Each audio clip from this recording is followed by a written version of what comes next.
Fuck, man. Yo, what's good? Man, all this work we done put in, they putting money over God. Shit. Don't worry about it, man. You're putting God over money. Come on.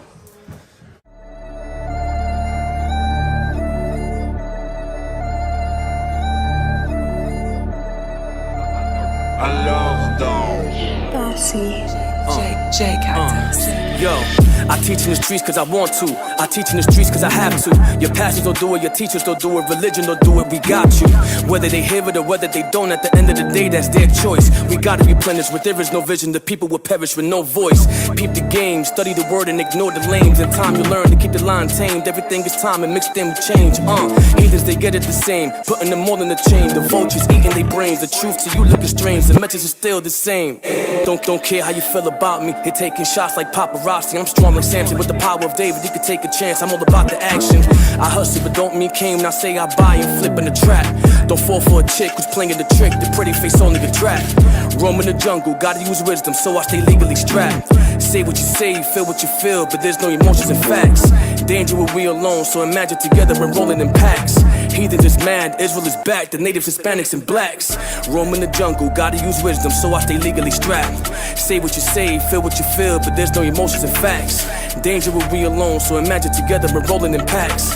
Heathens is mad, Israel is back, the natives, Hispanics, and blacks. Enemies feel like they in the maze, cowards learn when they in the grave. I'm reading the times when we were slaves, now I'm looking around like we still those slaves. Without God we won't be saved, now we got the truth so we won't be played. I remember searching, first time I heard it, and even today I'm amazed. Don't lose focus, fulfill your purpose, searching the scriptures daily. Stay on the mission and ready for war against all the sons of perdition. What we do is not an easy job, where you find there's no crack a day to jog. We've been in the streets way before the blogs, we can see the storm way before the fog. Refuting the lies with truth, me and my soldiers and troops, keeping the laws what we do, sticking together like glue. Still be me in the coop, still be me in the hoop. There ain't nothing changed, I still want the best for you. Complete the mission, strapping our boots, soldiers salute, aim and shoot. We riding, we grinding, making sure the family's straight and we good. Standing firm with this walk, to all of the haters, we here for good. Keep feast days in these last days, used to gang bang in my past days. That was either jail or early grave, or praises, I'm still here today. Roam in the jungle, gotta use wisdom, so I stay legally strapped. Say what you say, feel what you feel, but there's no emotions and facts. Danger when we alone, so imagine together we're rolling in packs. Heathens is mad, Israel is back, the natives, Hispanics, and blacks. Israel, we back. They tryna stop us, but they can't. Stay strong and carry on. Danyaahla. Heathens is mad, Israel is back, the natives, Hispanics, and blacks. Heathens is mad, Israel is back, the natives, Hispanics, and blacks.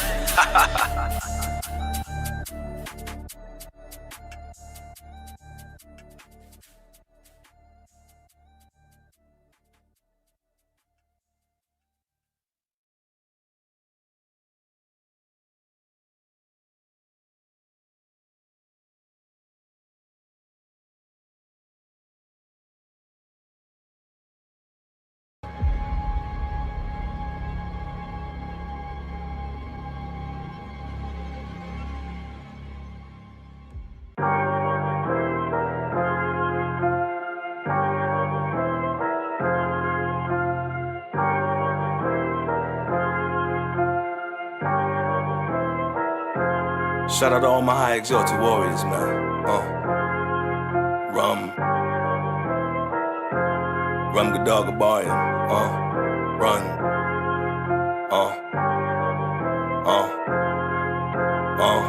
War. They said they got the time, boys, say no more. Look up to the sky for a flaming sword. It's no surprise we who they hating on. Ancient war, break them all, then we praise our Lord. See we them kings, we coming back. Take everything, make it a stack. Ancient of days, painting the map. Trusting the king, holy and black. Twisting their brain, but it's a fact. This is the way, killing the chat. They are Josiah, drill them to ash. You'll see, one day, break down that cocaine. Diablo, jewelry, all day. Propane, follows, coonies, sellouts. you'll reap sorrow. Nigga, they hate these promises. You'll be swallowed. Oh, it's getting scary. Putting their head in the cemetery. By what they feed or you getting buried. Never been sweeter than Ben and Jerry's. Pray to the heavens, I'm military. Child of the east in my city near me. Drinking the grape cause I'm getting weary. Yahweh Ha'abba, the glory glaring. War. They say they got that time, boy, say no more. Look up to the sky for that flaming sword. They done woke a lion, boy, we Davis boys. Look into our eyes, trust we play with war. Look into our eyes, trust we play with war.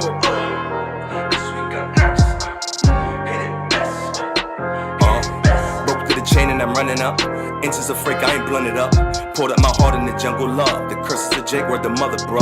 Gave me a sword, I was Gideon. Hiding our face, couldn't cover up. It's they day of oblivion. Y'all see me on main and I'm cutting up. Ain't no gang when you're on me. Yeah, them generals know me. Never no cream in the coffee. Cherub beaming, we soaring. Blue beaming, we zoning. It's just a thief in the night. And we Ezekiel bright. But didn't we give him a warning? Shemaiah Shatlah. Who the mushbakar? And be that rum gadar. Kodash ha'abah. Russian Kwambaya.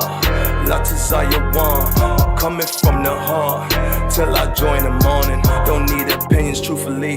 Boy, this bigger than you and me. Seek in the book and you'll see that predestined jubilee. In my kingdom of heaven be rooted deep. And I ain't repping it usually. It's in the blood for mutiny. We bringing the weapon and you gon' see war. They say they got that time, boy, say no more. Look up to the sky for that flaming sword. They done woke a lion, boy, we Davis boys. Look into our eyes, trust we play with war. Look into our eyes, trust we play with war. Hit it best.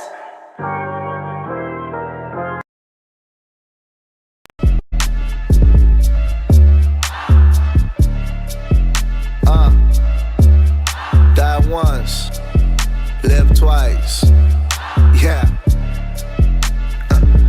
Hadn't lost all of my love and my sanity. Vanity told me I'm too hard to handle. Dismantle any opposition, quit playing with me.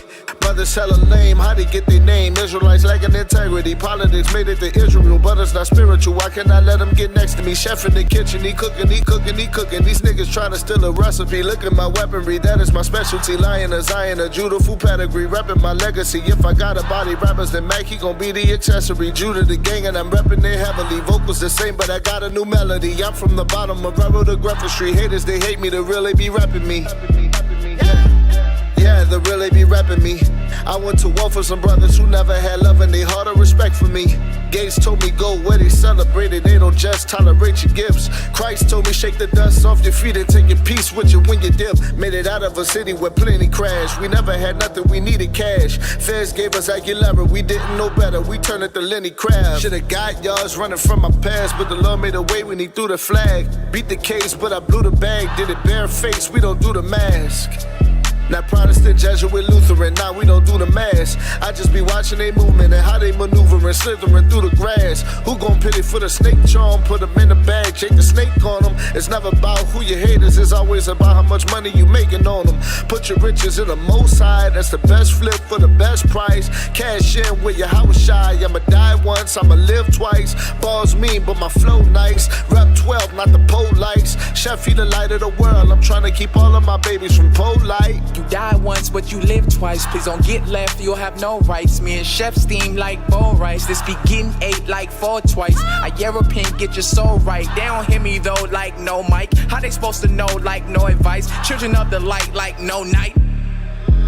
Got me feeling like Ricky Bobby up in Talladega. I'm on the road, feel like I'm on fire. Holding it down till I see the Messiah. Dripping in gold, you see the attire. Dripping in gold, you see the attire. I say it twice for those I inspire. Make it a third for all of the liars. Please do not treat this like entertainment, man, I pray you don't. This a cry for your soul. Renew your thinking and rearrange it, man, I pray you do. Cause the kingdoms are gold. They really tricking for little payments, making money moves, but you losing your soul. How y'all be thinking, be aggravating? I'm not smelling that like I'm losing my nose. We gotta represent. Children is watching. We see with the ruach, the spirit is watching. Me and Shabbat the bad, we did the way that we flipping this heat, man. It feel like hibachi. Killing these demons with pain is my doctrine. I'm bobbing and weaving. It feel like I'm boxing. I want the kingdom of heaven, the mysteries that are spoken of in 2nd Colossians. Yeah. Die once, live twice. Yeah. I done lost all of my love and my sanity. Our Hafapalau, the Lord's Prayer. Our Father, which art in heaven, hallowed be thy name. Thy kingdom come, thy will be done, on earth as it is in heaven. Give us this day our daily bread, and forgive us our debts as we forgive our debtors. And lead us not into temptation, but deliver us from evil. For thine is the kingdom, the power, and the glory forever. Amen.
He is here. He is here. He is here.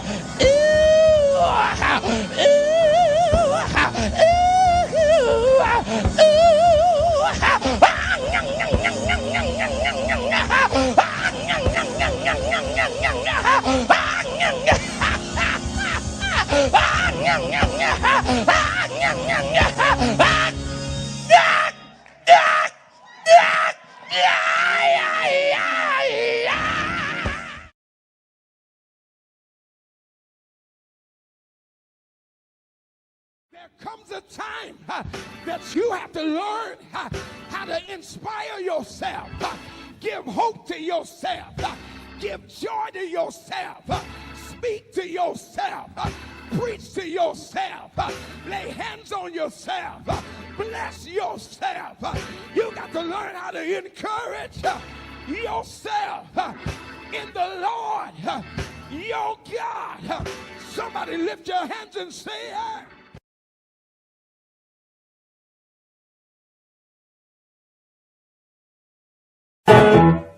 Jesus is my Easter bunny. Jesus is my Easter bunny. Jesus is my Easter bunny. Jesus is my Easter bunny. Jesus is.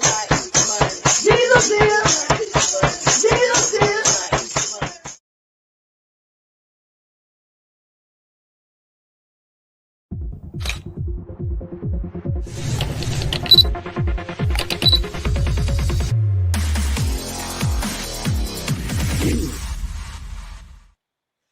Shalom, shalom, shalom. What's going on, brothers and sisters? Welcome to another edition of the Lines of Israel Sabbath Class.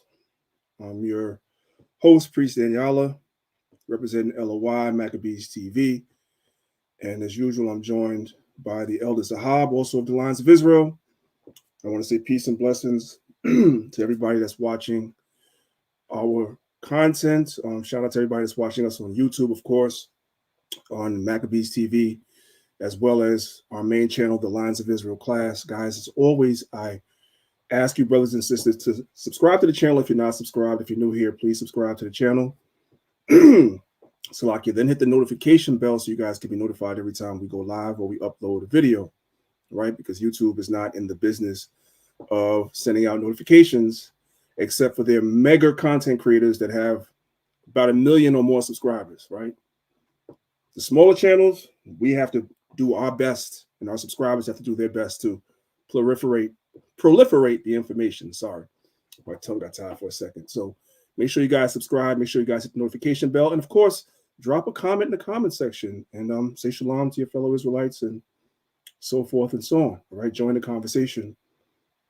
Also, shout out to my brother Nasai for allowing us to broadcast directly into people's homes via Nasai TV. Continued prayers, continued gratitude towards that brother for the many great works that brother's doing. I pray the Most High just keep him strong and keep him doing what he's doing. And when you guys see Nasai around on Facebook or you see him on Clubhouse, make sure you guys just give the brother a word of encouragement and let him know that what he's doing is definitely helpful, and we all appreciate the works that he's doing. All right. And last but not least, my Clubhouse family, shout out to y'all. Make sure you guys share the room. You guys should be pinging people into the room. I don't necessarily do like my brothers. Like I know my brother Yawasai from Rum Gadal. I know my brother Danyaahla from Tab. These brothers are real strict about the shares, right? In of the room. I'm gonna have to start bringing Danyaahla. We might have to get that. If Danyaahla being here on Saturdays in my class, I'm not sure if he's being here or not. But if he is, I might have to bring him to the stage, man, so he can start really getting all y'all on Clubhouse about sharing the room. Share the room, man. Share the room. Ping people into the room. Let them know that we're live. All right. Don't make me bring the enforcers on the stage. I know Sergeant Sakari is already here with me. He got it too. Don't make me get my enforcers to start enforcing stuff, guys. Make sure you guys share the room. As usual, I always tell you guys about whether or not the video is something you need to see today or not, or whether you can just listen. So on a scale of 1 to 10, today's lesson in terms of visibility is a 20. It's a 20 on a scale of 1 to 10. So you really should be watching this if you can. So if you're on Clubhouse, the link is at the top of the room. You guys should click the link and come over to YouTube so you can watch along with the rest of us. But if you are indisposed and you're not able to watch, then you can listen. All right. So there's a lot to get through today. We're going to have a great conversation and we're going to see a lot of things. But before we get started, as always, I'll turn the floor over to the other elder, which is Elder Zahab, to allow him to say a few opening words, and then we will get started. So Zahab, you got the floor, bro. Hey, Shabbat Shalom, Barakatah Yahawah, Shema Mashek Yahushai, the water to the family. One quick thing, brothers and sisters, if you have not, please go to our website, thelionsofisrael.com, and subscribe to our website. Yes, you can. You could join our website. We will, in the very near future, we're going to start sending out newsletters, alerts, and very relevant bits of information that the priest might not cover on a Sabbath class. So, it would do well for you to join us. Subscribe to the website. We're also randomly going to be doing giveaways as well, right? We got to help one another, right? I'm not saying we give away $1 million because we ain't got $1 million, but you know what I'm saying? You never know. Our congregation, we are heavy on, I guess you could call us preppers, by trying to prepare as best as we can because we don't know what's going to happen. So if you want to be amongst us, be, just in our network, join the website. We're giving away a lot of information, and information is just as valuable, if not more valuable, than hard-earned cash. Cash is trash. The information is worth more. So again, please, if you have not, go to our website and join our website. That's it, priest. Kind of want all praise to the Most High. All right, ladies and gentlemen, brothers and sisters, we about to get started. Hey, Sergeant Zakaria, I'm not looking. I ain't got time to look. But yo, make sure you keep an iron fist on Clubhouse, man, and continue to tell the people that's popping into the room to share the room and ping people in here. All right, we're gonna start enforcing that a little bit more. I've been super lenient on that, but yeah, I'm gonna have to start bringing the enforcers in to enforce those rules. All right. So with that being said, you was gonna say something, Zakaria, or no? Okay, maybe not. All right, so with that being said, brothers and sisters, let's go ahead and let's get started. We have a lot to talk about today. Elder Zahab, of course, I know you like this topic a lot. This is definitely something that you like to talk about a lot. So please feel free, as the Spirit moves you, to chime in, to bring out precepts, whatever the Spirit moves you to do, we're going to do. Right? So, because those of you that are here every week sincerely asked me to do a part 2 for Winter is Here, which I did 2 weeks ago, we're going to do a part 2. Now, the first PowerPoint, Winter is Here, the first one, I did not get all through those slides at all. So maybe there might be a part 3. Y'all let me know at the end. If y'all are enjoying this, y'all let me know at the end, and I'll go back and get those slides, and there'll be a part 3. But I wanted to go a little bit in a different direction. If you guys are looking at the presentation on the screen right now, you guys already know where we're going. Today, we're going to talk about technology, because technology is definitely one of the signs that we can see that prophecies are being fulfilled by the advent of technology and the implementation of technology that is masqueraded in the beginning to be something that's beneficial. And many of us fall into that trap. But as we get to understand the potential of the technology, we realize, no, this is sinister. This is of the devil, right? And this technology is already here. It's already being implemented. And so we have to recognize it for what it is and pray to the Most High every single day to send his son to destroy this place. Because if this technology is implemented and reaches its potential, well, you guys already know the rest. I don't need to say it. All right, so let's go ahead and let's get started. So let's start off with the book of Daniel, chapter 8. We're going to pick it up from verse number 15. It says, and it came to pass when even I, Daniel, had seen the vision and sought for the meaning, then behold, there stood before me as the appearance of a man. So when the Most High gave Daniel the vision, the Most High at first did not explain the vision to Daniel. So Daniel began to seek the meaning, because the Most High was speaking to Daniel via this word that we've been talking about for those of y'all that have been following, via anthropomorphism. He was showing him 4 beasts and a great sea and all a goat with four horns and all these different things, a bear that with 3 ribs in its mouth, and all types of visions that we were seeing in Daniel chapter 7, right? We saw a lion with eagle's wings. We saw all these things. And then Daniel's like, well, what the heck is this? And then in the beginning of Daniel chapter 8, he was seeing more things. So he didn't understand what he was looking at. So Daniel began to seek for the meaning, and the Most High gave him the meaning. Let's keep reading. And I heard a man's voice between the banks of Ulai, which called and said, Gabriel, make this man to understand the vision. So the Most High sent the angel Gabriel. Yes. I'm not sharing. I'm not sharing. That's not good. You know what? You are right. I sure am not. So we're gonna have to start all over. Okay. The water out of one. All right. Let's go back. So this is what we were looking at originally. That's the main screen that I was telling you guys about. If you look at it, you guys could already tell that we're dealing with technology today. So you guys can see that, right? So now let's move forward. Let's start again. This is Daniel chapter 8, verse 15. It says, and it came to pass when even I, Daniel, had seen the vision and sought for the meaning, then behold, there stood before me as the appearance of a man. And I heard a man's voice between the banks of Ulai, which called and said, Gabriel, make this man to understand the vision. So the Most High sent the angel Gabriel, the same angel that Mary saw, that came and prophesied to Mary about the son that she was going to bear. So all these archangels have different functions. Gabriel has a function. Michael has a function. They all have a different function, right? But that's for another time. Verse 17. So he came near where I stood.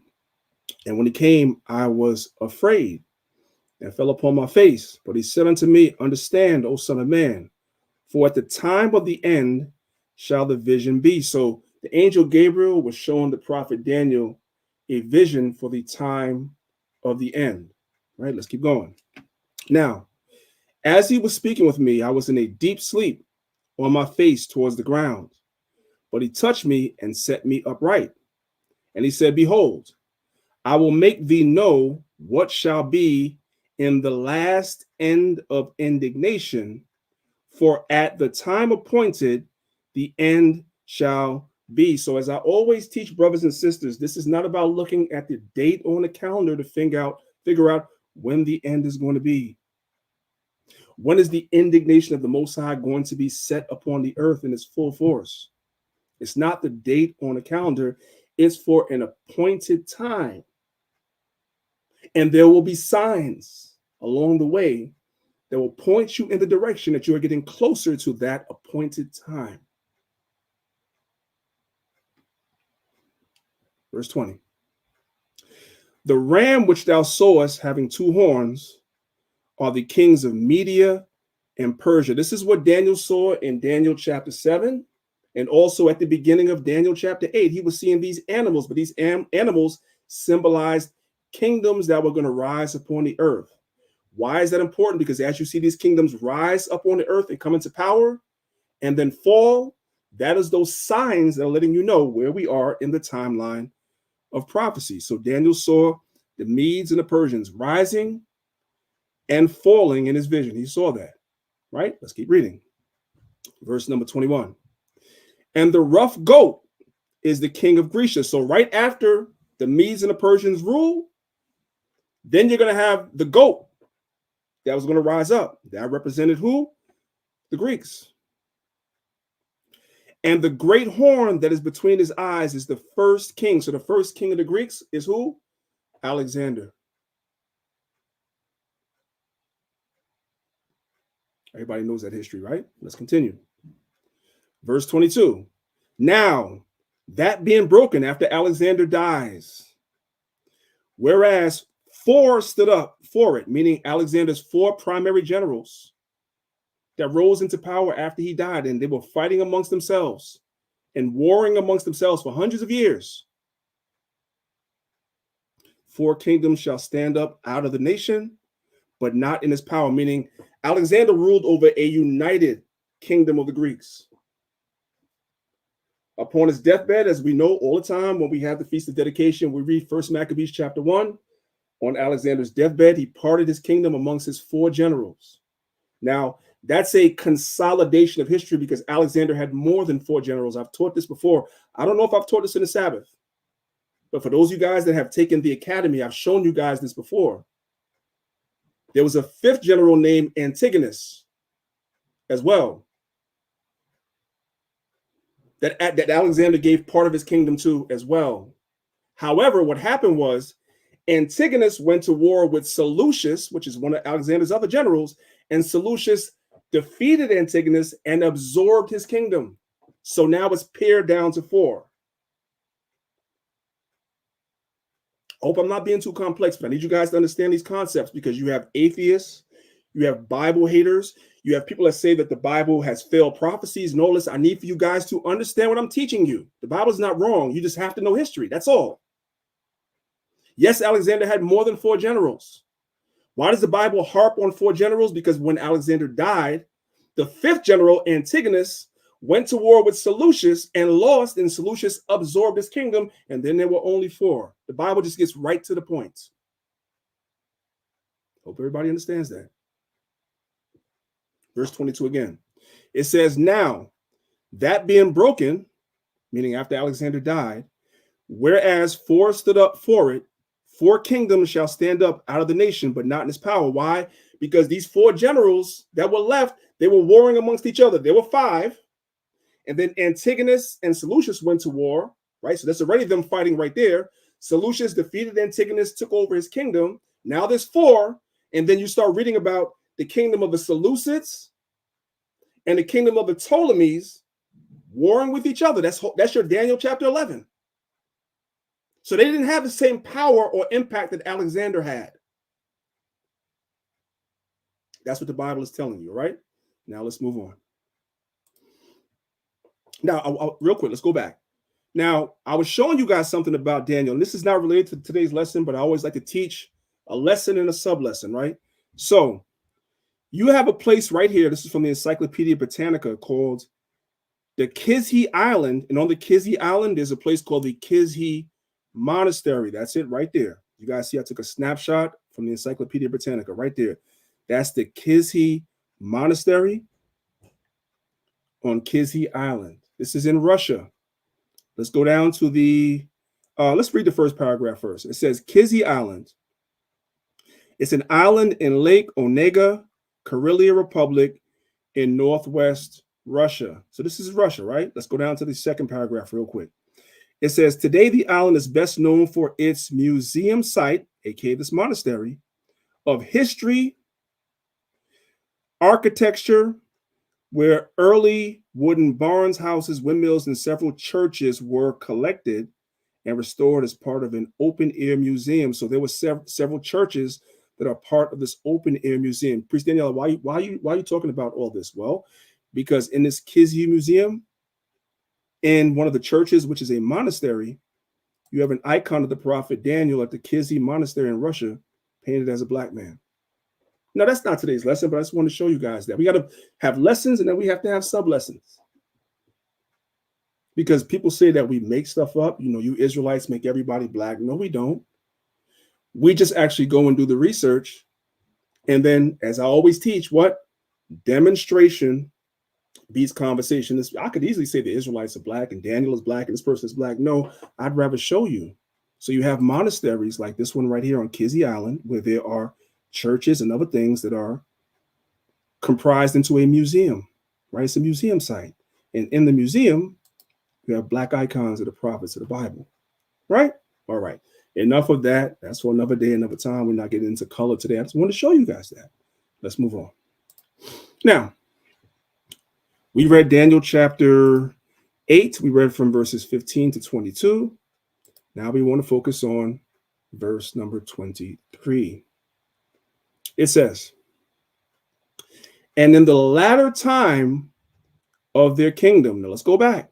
Let's go back. Verse number 21. It speaks about the Greeks, right?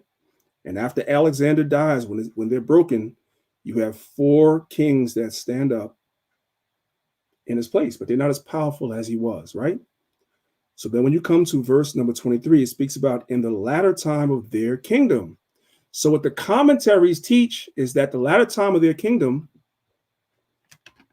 is when the Romans came into power. Do you guys see that? I took a screenshot from one of the commentaries that show you that the latter time of their kingdom is talking about when the Romans came into power, right? The problem is, I need especially for you brothers that are teachers to listen to what I'm showing you. If the latter time of their kingdom equates to the Romans, as the commentaries teach us, which has an air of truth to it, I don't deny that. We also understand, pursuant to Bible prophecy, that the Roman Empire would be revived in the form of America. So even if Daniel chapter 8, verse 23 has some connotation within the time that the Greeks fell and the Romans came into power, it also applies to America because America is Rome revived. Does everybody understand that?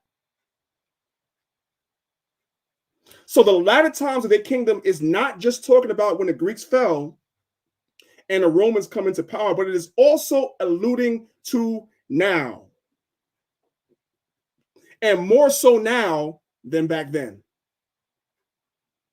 As we're going to continue to read, it's going to kind of make reference to that. And I'm showing you brothers that teach this because when you deal and argue with Christians or preterists, they're going to tell you this was already fulfilled. It was not already fulfilled.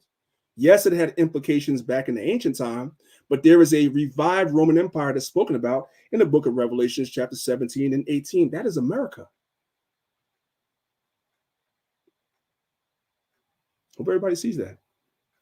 So that's talking about Rome then, and it's talking about Rome now. What are we focused on? We're talking about Rome now because we're living now. So in the latter times of their kingdom, which is now, We're going to move on. Let's go to the next slide. Let's look at some comparisons. And I have a whole nother PowerPoint on this in Daniel chapter 2, but we're not getting into that right now. Some similarities to show us that America's Rome all over again. Let's just look at the government structure. You had, in the beginning, when Rome was a republic, before it became an empire, when Rome was a republic, you had two consuls, a senate, and a tribal assembly. America has a president, a senate, and a House of Representatives. It's very, very similar. Now let's deal with this first one, Rome right here. Rome had two consuls all the way up until the time of Julius Caesar. Now I'm just going to tell you guys this history because I don't have time to go into it right now. I'm just going to tell you guys this history without showing it to you in the PowerPoint because I don't want to deviate.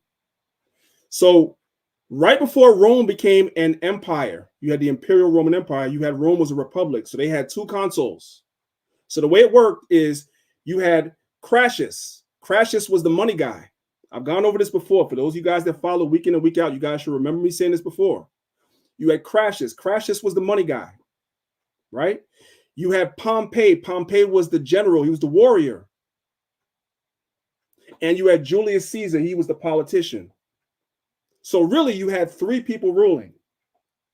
Then Crassus died. So that you were left with Pompey and Julius Caesar. And then Pompey was killed in Egypt, and then you had Julius Caesar. So Julius Caesar became the first emperor of Rome. That's why the Roman emperors are called Caesars after Caesar, because he became the supreme ruler. And after him, you only had one man. Before him, you had two. That's in your Apocrypha. That's in your Apocrypha. I believe it's 1 Maccabees chapter 7. Y'all can correct me if I'm wrong. Let's see if it's chapter 7 and chapter 8.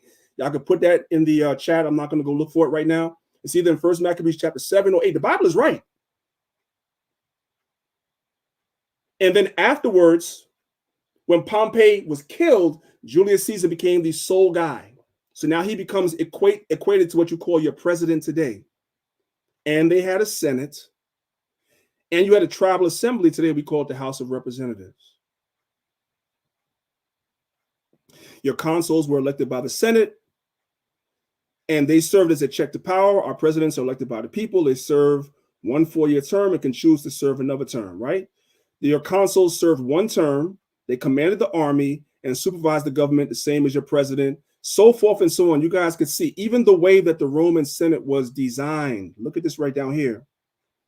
Is the same way that your American Senate is designed today, right down to the fascias on the wall. I've shown you guys this stuff before.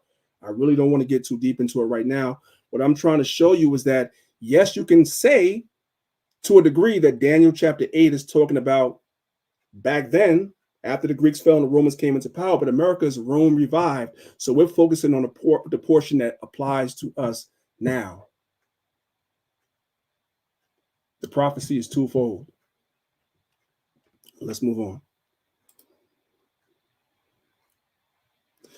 And in the latter time of their kingdom, when the transgressors are come to a full, a king of fierce countenance and understanding dark sentences shall stand up. That king of fierce countenance today is America.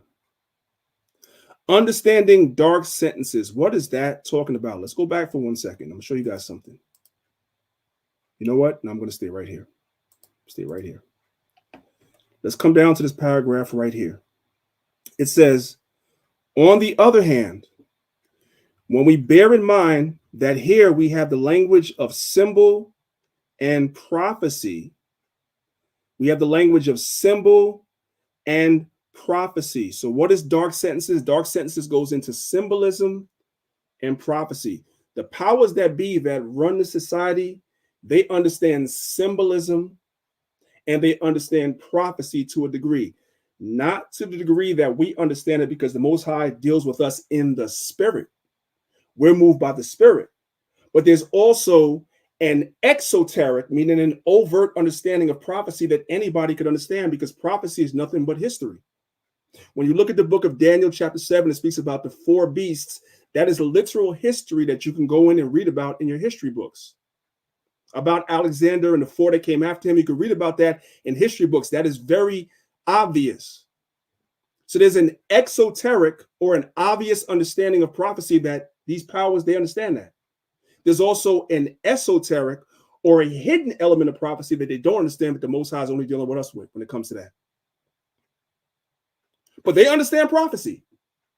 So when they're seeing the Israelites starting to wake up, when they're seeing those dry bones starting to come together and stand on their feet, they understand that's prophecy, and we got to put a stop to that somehow, some way. They understand prophecy.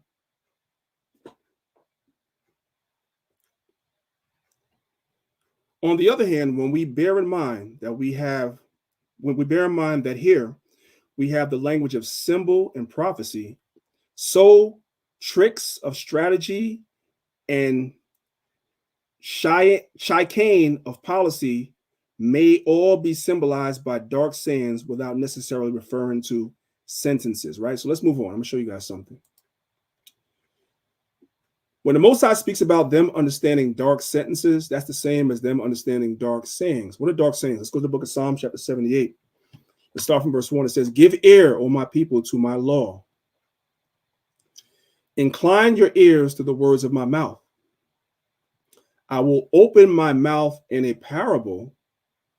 I will utter dark sayings of old." So the truth of the Most High, things that are going to happen, so forth and so on, are all presented to us in the form of literary devices that we call parables and we call dark sayings, or as Daniel calls them, dark sentences. The white man understands some of these things. He doesn't understand it on a level we do, on a spiritual level, but he understands that certain things, and he understands what he is seeing when he sees Israel rising up. I need y'all to understand that. Verse 2 again. "I will open my mouth in a parable. I will utter dark sayings of old, which we have heard and known, and our fathers have told us," right? Because our forefathers told us of these prophecies. That's why Job 8:8 tells us to inquire of the former things. Every time we open the Bible and we read these prophecies, we're inquiring of the former things. We want to know what was said before, so we can recognize what is right in front of us. And does it line up? Verse 5. "We will not hide them from their children." So the prophecies, the dark sayings, the parables are not hidden from the Most High's children, which is us. Now, not all Israel understands these things, but God's elect understands these things. "Showing to the generations to come the praises of the Lord and his strength," because we're going to see the strength of the Most High, because everything that we're about to see going forward in this lesson, the so-called white man has a web of deceit and evil woven to destroy us. And it's going to take the Most High sending his son and the mighty angels to come and destroy this thing, because there's no other way. There's no other way. And it is so advanced and deep into this web that the only way that we could get out of it is with the Most High and the Son. So if you don't believe in the Bible, you don't believe in the Most High and the Son, you just might as well wave the white flag now, because we're already in it. That's what today's lesson is about. Winter is here, part 2. It's already here. We're just sounding the alarm to let our people know it's already here. But we also letting people know that Yahushua is going to destroy it. That's our hope. "We will not hide them from their children, showing to the generations to come the praises of the Lord and his strength and his wonderful works that he hath done." Because it's going to be a wonderful thing to witness for those that endure to the end, to witness Yahushua taking this wicked society down. It's going to be a beautiful thing. It speaks about that in the book of Sirach, about a man that lives to see the fall of his enemies. That's a glorious thing. It's the book of Proverbs chapter 1. "The Proverbs of Solomon, the son of David, king of Israel, to know wisdom and instruction, to perceive the words of understanding, to receive the instructions of wisdom," which our people don't want to receive, which is the law, and justice, which is in the law, and judgment, which is in the law, and equity, which is in the law, to give subtlety to the simple, to the young man knowledge and discretion. Knowledge and discretion is in the law. Verse 5, a wise man will hear. Who's going to be deemed wise amongst us? The elect. The majority of our people are never going to hear this. They don't want to hear this. The book of Isaiah tells us that our people are comfortable in hell. With hell, they are at agreement. They don't want to hear this. A wise man will hear and will increase learning. So when you hear this and the seed takes root in your spirit, you begin to want to increase learning. Now you want to know more about this truth.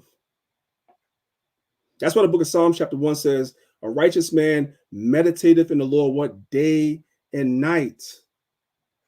When you meditate in the Most High's laws day and night, what happens? You increase learning. You're always trying to figure out more and more and understand more and more when it comes to the Most High. And a man of understanding shall attain to wise counsels. Where are wise counsels found? In the Bible, first and foremost. And then the Most High will set up leadership that will speak the words of the Bible, not their own opinion, not how they feel. They'll speak the words of the Bible, and that's wise counsel as well. And a wise man will attain to that. Verse 6, to understand a proverb. Because within Proverbs, there's wisdom, not just the Proverbs of the Bible, but sometimes you just have Proverbs that the old folks used to say, your great-grandparents, your grandparents, your parents, they would just have these sayings, right? And it just sounds like something real simple. When you really meditate on what they're saying, it goes deep and it makes a lot of sense. To understand a proverb and the interpretation, the words of the wise and their dark sayings meaning sayings that are hidden. It sounds like you're saying one thing, but it goes a lot deeper than what you can obviously just perceive the first time that you hear it. You have to go and meditate on that. That's the Bible. That's prophecy. The fear of the Lord is the beginning of knowledge, but fools despise wisdom and instruction. From verse 1 to verse 6, a fool despises all those things, which are people that don't believe in the Bible.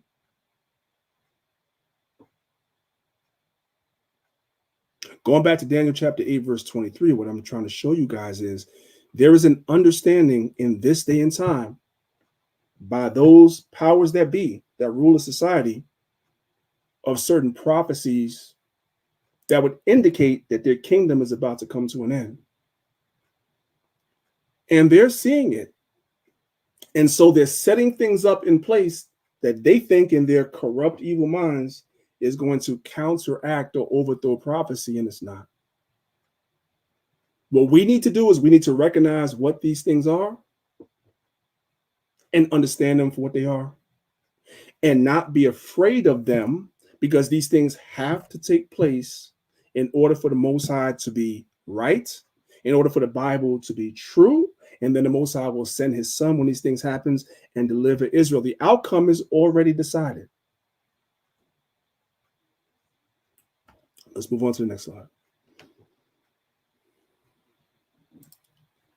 All right, so now let's get down into it. I have a question for you, brothers and sisters. How many brothers and sisters are familiar with a term called big data? Have you guys ever heard of that term before? Maybe you have, maybe you have not. So we're going to go back about 8 years, because these things that are in place now are things that have been being planned for a long time. Decades, they've been planning these things. They sit down in these think tanks and they come up with all types of evil ideas that they can implement to try to subvert prophecy. So what is big data? This is a video from 2016. And we're going to see that between 2016 and now, the things that they were saying were going to happen are already here. Now, I want you guys to keep in mind, so I keep harping on this. This video is from 2016 when these ideas were being implemented, but they were in their infancy. Now, 8 years later, these things are way more advanced. Listen. The time of spreadsheets is over. A Google search, a passport scan, a barcode reading in a supermarket, your online shopping history, an EKG reading, CCTV footage, a photo of a sandwich, a voice message, a tweet. All of these contain data that can be collected, analyzed, and monetized. Supercomputers and algorithms allow us to make sense of increasingly larger amounts of information in real time. In less than 10 years, CPUs are expected to reach the processing power of the human brain. So this was 8 years ago. I want you guys to look at that. 8 years ago, they said in less than 10 years, CPUs are expected to reach the processing power of the human brain. Fast forward to 10 years later, brothers and sisters, and what do we have today that's being proliferated on a high level? Artificial intelligence. It's already here. It's already here. A survey done by the Global Agenda Council on the future of software in society. Let's stop there. That's what I was telling you guys about these think tanks. No, you've never heard of this. You weren't supposed to hear of this group. You weren't supposed to hear about it.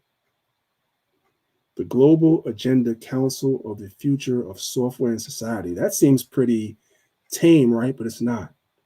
This technology that they're creating it to utilize it against the people in hopes of subverting prophecy. That's what they're doing. Esau don't want to let go of his power.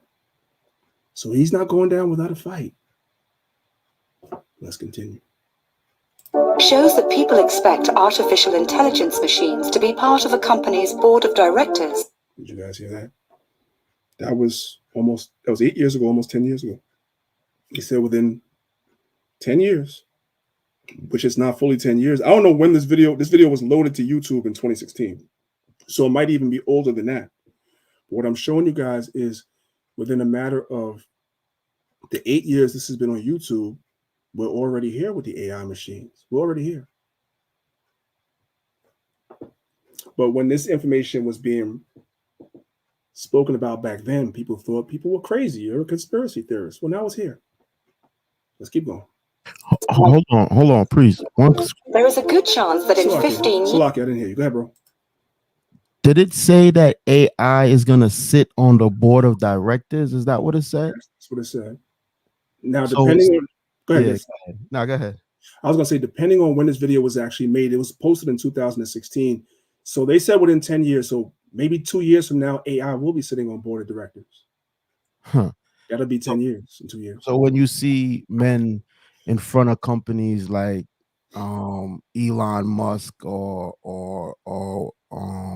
what's that dude from Apple? When you see them, Tim Cook, I think. When you see them people in front of the company talking smack or just talking, they're not the ones really running the companies. It's the board of directors, because the board of directors really got to give the green light for whatever they want to do. And you got AI sitting on the board. So these companies are going to be run by computers and artificial intelligence. That's what you're telling me. That's what they're saying. That's the goal. And we know all the pitfalls of that. There's a lot of pitfalls, and as we all know, we could sit here for the next 10 hours and talk about that. That is not good for people whatsoever. That's crazy. You know, real quick, as a side note, you know, the people program artificial intelligence, they also program their preconceived biases too. That's what do I mean by that? When I saw a video when they created the driverless cars, did you know that they was having issues because the cameras wouldn't recognize black people and these cars would run people over? I heard about that. Yeah. Black people. So I gotta put that in part 3, man. But go ahead. Yeah. So whoever's programming these machines, and more than likely some towelhead Elam or whatever, other nations, let's just call them heathens, right? They're programming their preconceived biases and hatred against us into those machines. So when they run their algorithms or whatnot, trust me, it's not going to be good for us.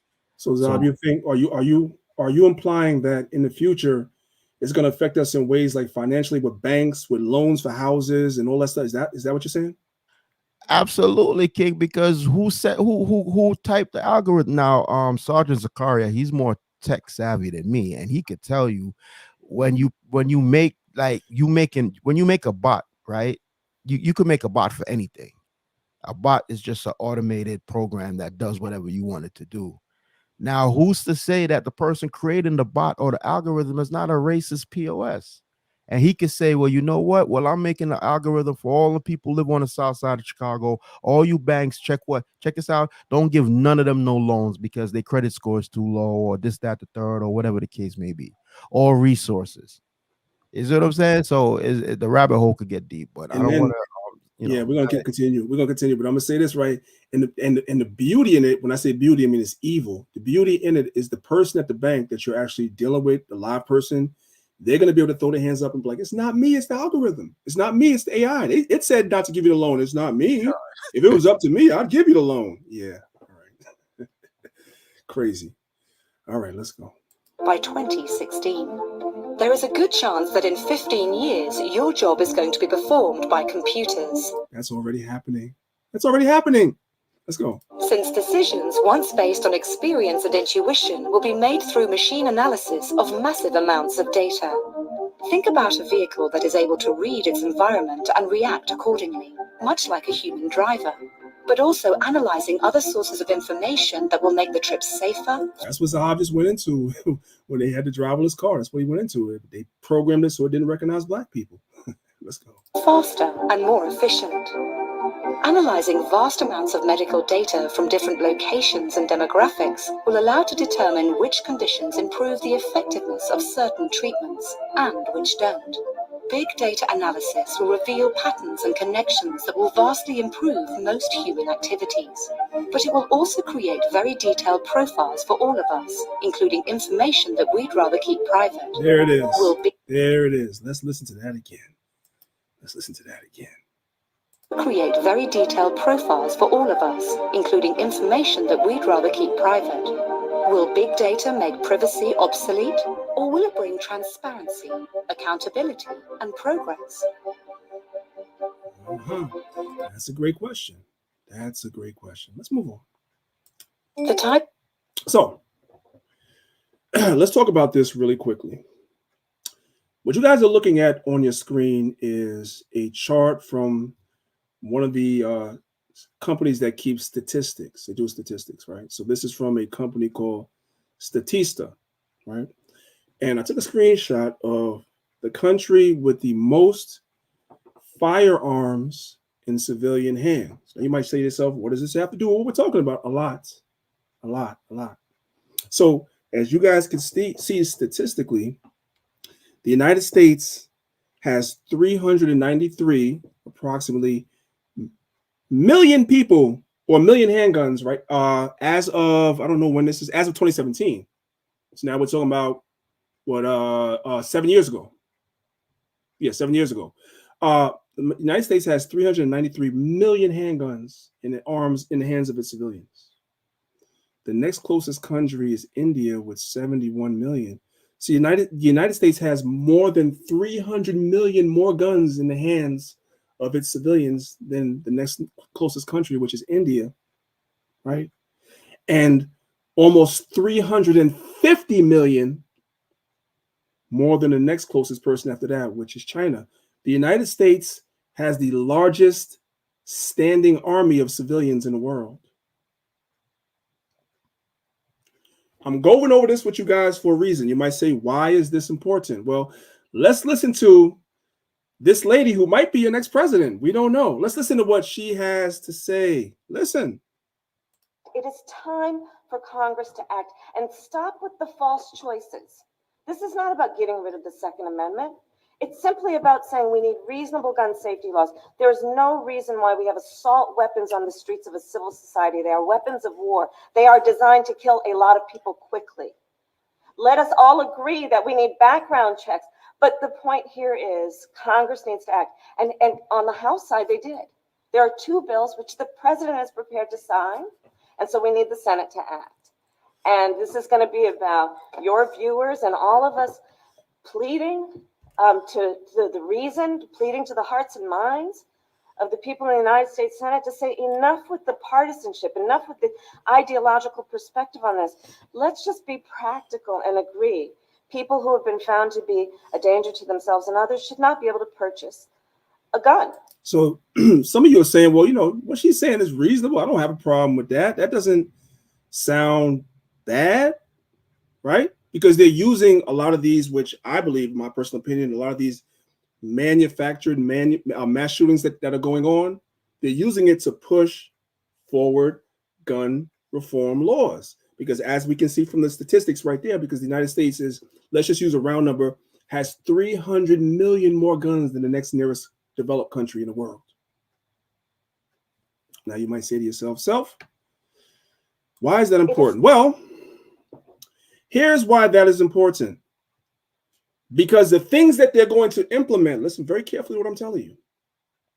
The things that they're going to implement and that are already implemented in process right now that most people aren't aware of the sinister intentions, when people are finally aware of it, what are they going to want to do? They're going to want to rebel. But you can't rebel if the government is armed and you're not. You stuck. You're stuck. So I have a hyperlink to an article right here because history simply repeats itself. Those that don't know history are what bound to repeat it. So let's go back and let's look at what happened when the Nazis instituted gun control. So we're going to leave this right here for a second, and we're going to come over to good old Google, and we're going to read this article right here. So this is from an article from a website called the National Review, okay? It says how the Nazis used gun control. This is from an article from December 2nd, 2013. It says the Weimar Republic's well-intentioned gun registry became a tool for evil. So it sounds good. Like what she was talking about sounds good, especially when we see a mass shooting like what happened earlier this week. It sounds good. It sounds well-intentioned, but there's sinister intent as well, because for the most part, most people that own guns are not violent. You have to go through a background check. You have all types of checks. So they're not violent. They don't commit crime or nothing, but they want to get rid of it because they understand what they're implementing. When people really realize what's going on, they're going to want to rebel and they're not going to be able to. It says the perennial gun control debate in America did not begin here. The same arguments for and against were made in the 1920s in the chaos of Germany's Weimar Republic, which opted for gun registration. Law-abiding citizens complied with the law, right? So back then, people was like, okay, what they're saying makes sense. It's like what people think what Kamala's saying makes sense. Yeah. Law-abiding citizens, law-abiding persons comply with the law, but the communists and Nazis committing acts of political violence did not. They didn't keep their word. Let's keep reading. In 1931, Weimar authorities discovered plans for a Nazi takeover. Sorry for all these ads, but because you want to read this stupid article, they keep giving us these stupid ads. Sorry about that. It says in 1931, Weimar authorities discovered plans for a Nazi takeover in which small hats would be denied food and persons refusing to surrender their guns within 24 hours would be executed. They were written by Werner Best, a future Gestapo official. In reaction to such threats, the government authorized the registration of all firearms and the confiscation thereof if required for public safety. Is that not what she just spoke about, public safety? Is it not the same words? These people are nothing. It's the same people ruling today, same powers, because they're using the same language. They just got a smiling face. And they put forward this female in front of you that they say is African-American, black, and she's using the same language that Nazis used. The Interior Minister warned that the records must not fall into the hands of any extremist groups. That's the thing that they use to scare people. Oh, these extremist groups like the Black Israelites. Let's keep reading. In 1933, the ultimate extremist group led by Adolf Hitler seized power and used the records to identify, disarm, and attack political opponents and small hats. So anybody that's against what they're going to implement, what they want to implement, they don't want you to be able to fight against it. So this stuff starts off with these quote unquote gun law reform. And so what they do is, for those that can receive it, they manufacture a lot of these things that you see, these mass shootings. And now they have they get the people in an uproar and a panic, and now they get to introduce these legislations that you think are good things, but they're not. They're not. It says constitutional rights were suspended, mass searches, and for seizures of guns and dissident publications ensued. So if you had publications that were against what they were doing, they pursued them. If you spoke against what they were doing, the same thing is going to happen in our day and time. And it all starts with these gun laws that they want to implement, because they understand, let's come back to the PowerPoint, they understand that if they try to bring in the things that they're trying to bring in and allow this statistic to stand as it is, they have a problem. Now let's look at the Bible. 2 Ezra chapter 15, it says, woe to the world and them that dwell therein, for the sword and the destruction draweth nigh, and one person shall stand up and fight against another, and swords in their hand. We know what the modern day sword is, right? Everybody knows that. For there shall be seditions amongst men, and invading one another. They shall not regard their kings nor their princes. In the course of their actions shall stand in their powers. And a man shall desire to go into a city and shall not be able. That's a lot. That's very wordy. Let's look at that a little closer. It says, for there shall be sedition amongst men. What is seditions? Incitement of resistance to or insurrection against lawful authority. The lawful authority would be your government, that's going to implement all these things that will seem at first to be very beneficial, but ultimately they have ulterior hidden motives and agendas within these new technologies that they're introducing. And at some point or another, people are going to start waking up to it. We're already awoken to it, but I'm talking about on a mass level. People are going to wake up to it, and they're going to do what? They're going to resist. The Bible already tells you that.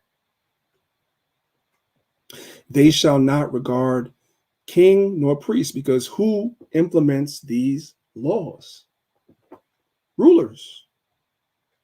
So they're going to realize that these rulers are doing them dirty, and so there's going to be seditions or resistance to these laws that are being passed. That's why they're trying to implement these quote-unquote gun laws.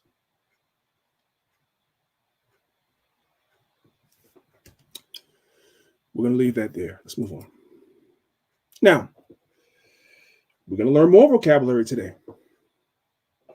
What does the word dystopian mean? How many of you guys ever heard of the word dystopian before? If you heard of the word dystopian before, be honest. Put 1 in the chat. If you guys have never heard the word dystopian before, then put 2 in the chat. But it matters, though, because it's a real thing.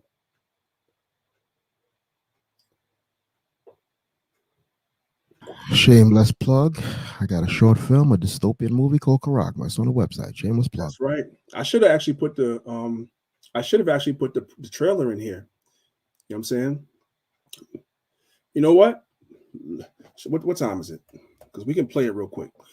Okay, so let's look at this definition for dystopian. What is dystopian?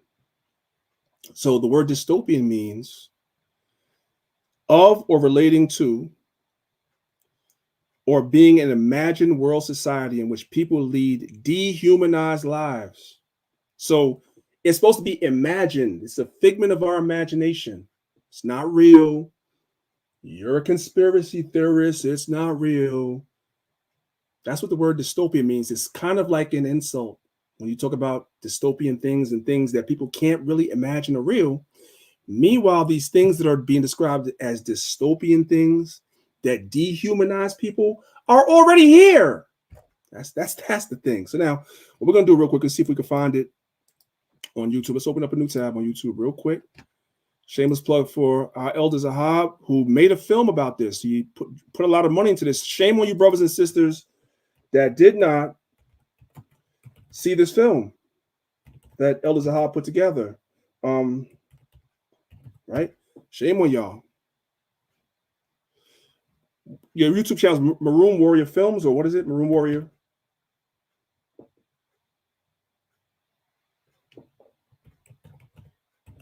Zob, you there? Con of the one. I got it. Don't worry about it. I got it. All right, family, pay attention. That's the doc. That's the document trailer. Okay, here's the trailer right here. So, guys, pay attention. So, this is some of your guys don't know about this. Ella Zahab did a movie called Karagma, and it's a dystopian film that's showing you real life things that are happening right now that they try to make seem like it's a conspiracy. Let's go.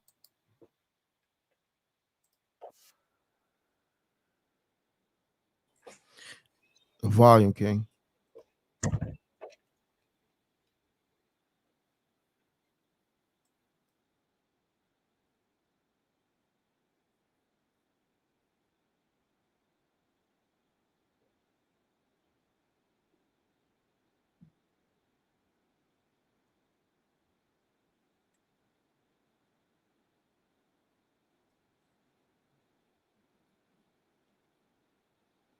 Was the volume playing, Priest? You couldn't hear it? Zob, you couldn't hear it? Nah, not me. Maybe. Okay, let me stop sharing for a second. You know what? I played off YouTube. Let me stop sharing for a second. Let's go back. I know what I did wrong. Oh, yeah. Let's do it this way. Give me 1 second, y'all. We build, like we teach, we build it while we fly. Is that what we say? We build it while we fly, so we're gonna build it while we fly. But again, real quick, because we got time a little bit today. We got another hour, so we're gonna get to the good stuff in a minute. For those of you brothers and sisters that don't know, Ella Zahab put together a film called Karagma. It's a short film. Also, a documentary is coming as well on the same subject. And it's about these events that are taking place right before our eyes that people said years ago were conspiracies. Real quick, let me just bring it into the PowerPoint. So that way, let me see, what did I call it? Karagma, okay. Hey, if you haven't seen it, you could go to our website, thelionsofisrael.com. It's on the website also, and hit the tab that says movies. You can watch it for free. So I'm about to bring it in real quick and show it to you guys. Sorry about that. But you know, it is what it is. Okay.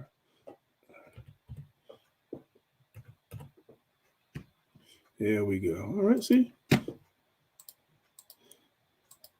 Bang. There you go. Isn't that right? Build it while you fly, baby. Let me share my screen. Let's go. Let me share my screen again real quick, and we right back at it. Screen, boom. All right.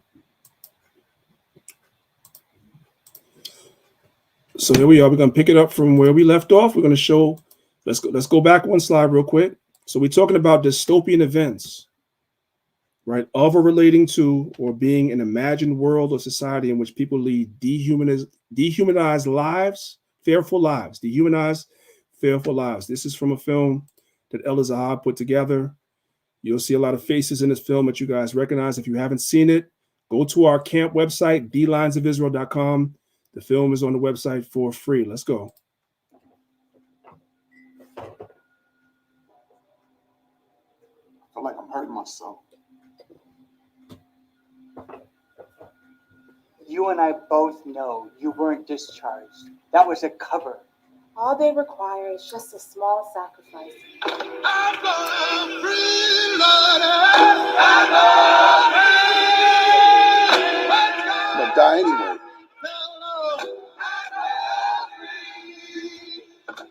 Have you accepted Jesus Christ as your Lord and Savior? I see.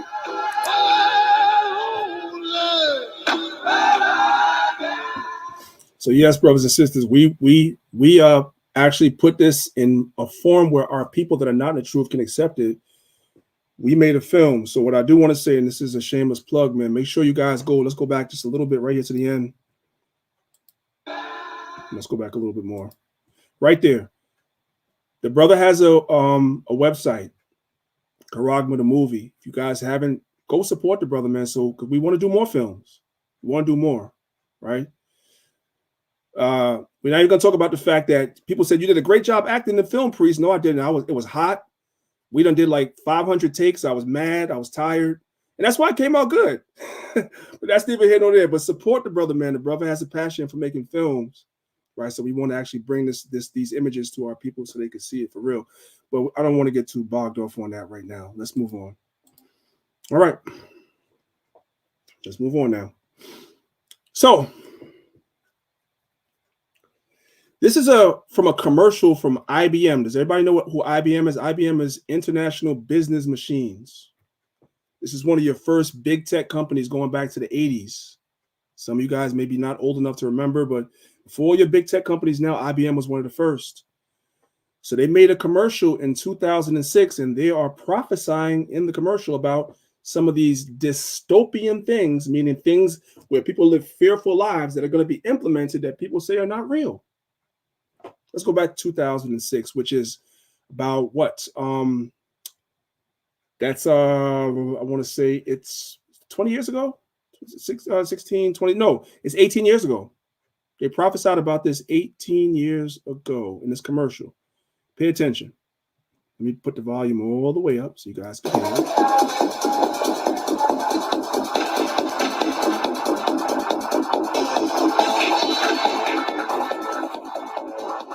I want you guys to understand what you're seeing because it's kind of a little bit, crazy video. The dude is in a supermarket, right? So it looks like he's stealing stuff, right? Let's watch now. Now you understand what's happening. Let's go.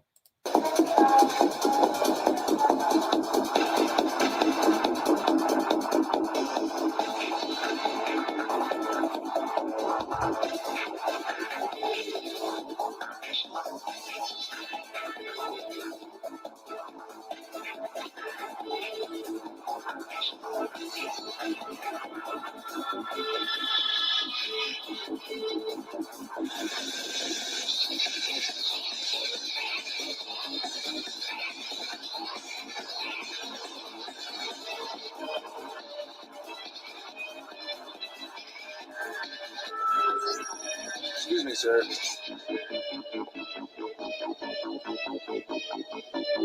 Forgot your receipt. Did y'all catch that? He walks out the store. He never checked out. He never checked out. Let's watch. That's the checkout. That's your checkout. That's it.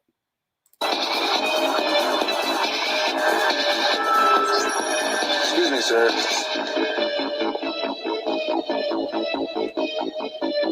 Forgot your receipt. Checkout lines. Who needs them? Have a nice day. All right. So that's supposed to be fake, right?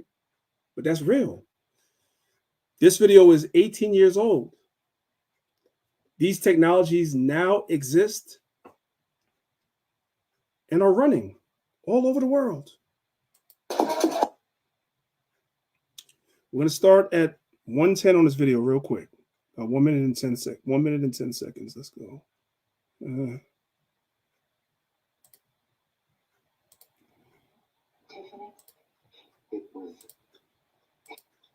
For the sake of time, I'm going to skip this because that video is kind of long. All right. I'm going to skip that for now for the sake of time because there's a lot to get through.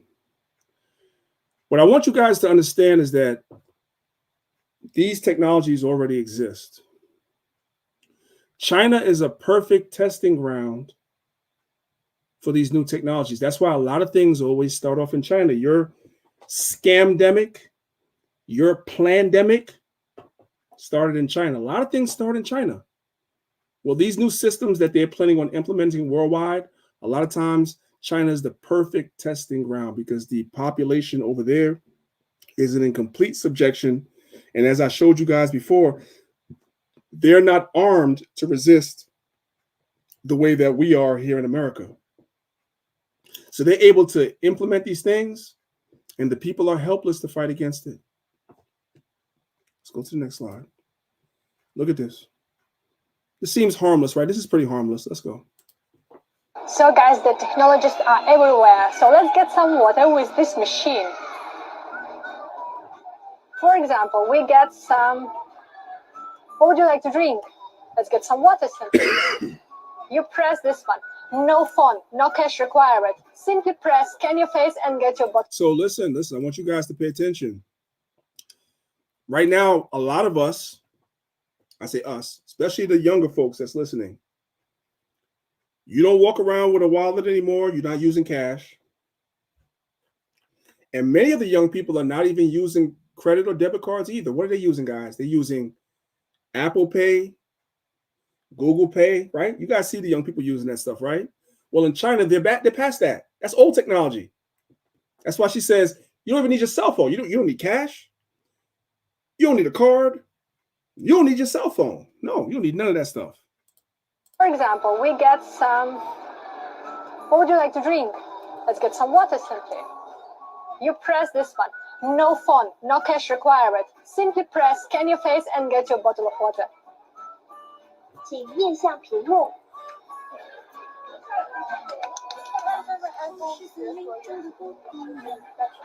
It's coming!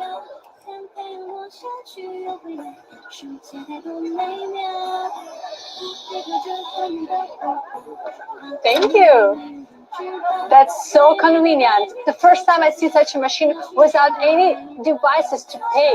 Wow. So facial recognition to buy something to drink. Wait a minute. Right?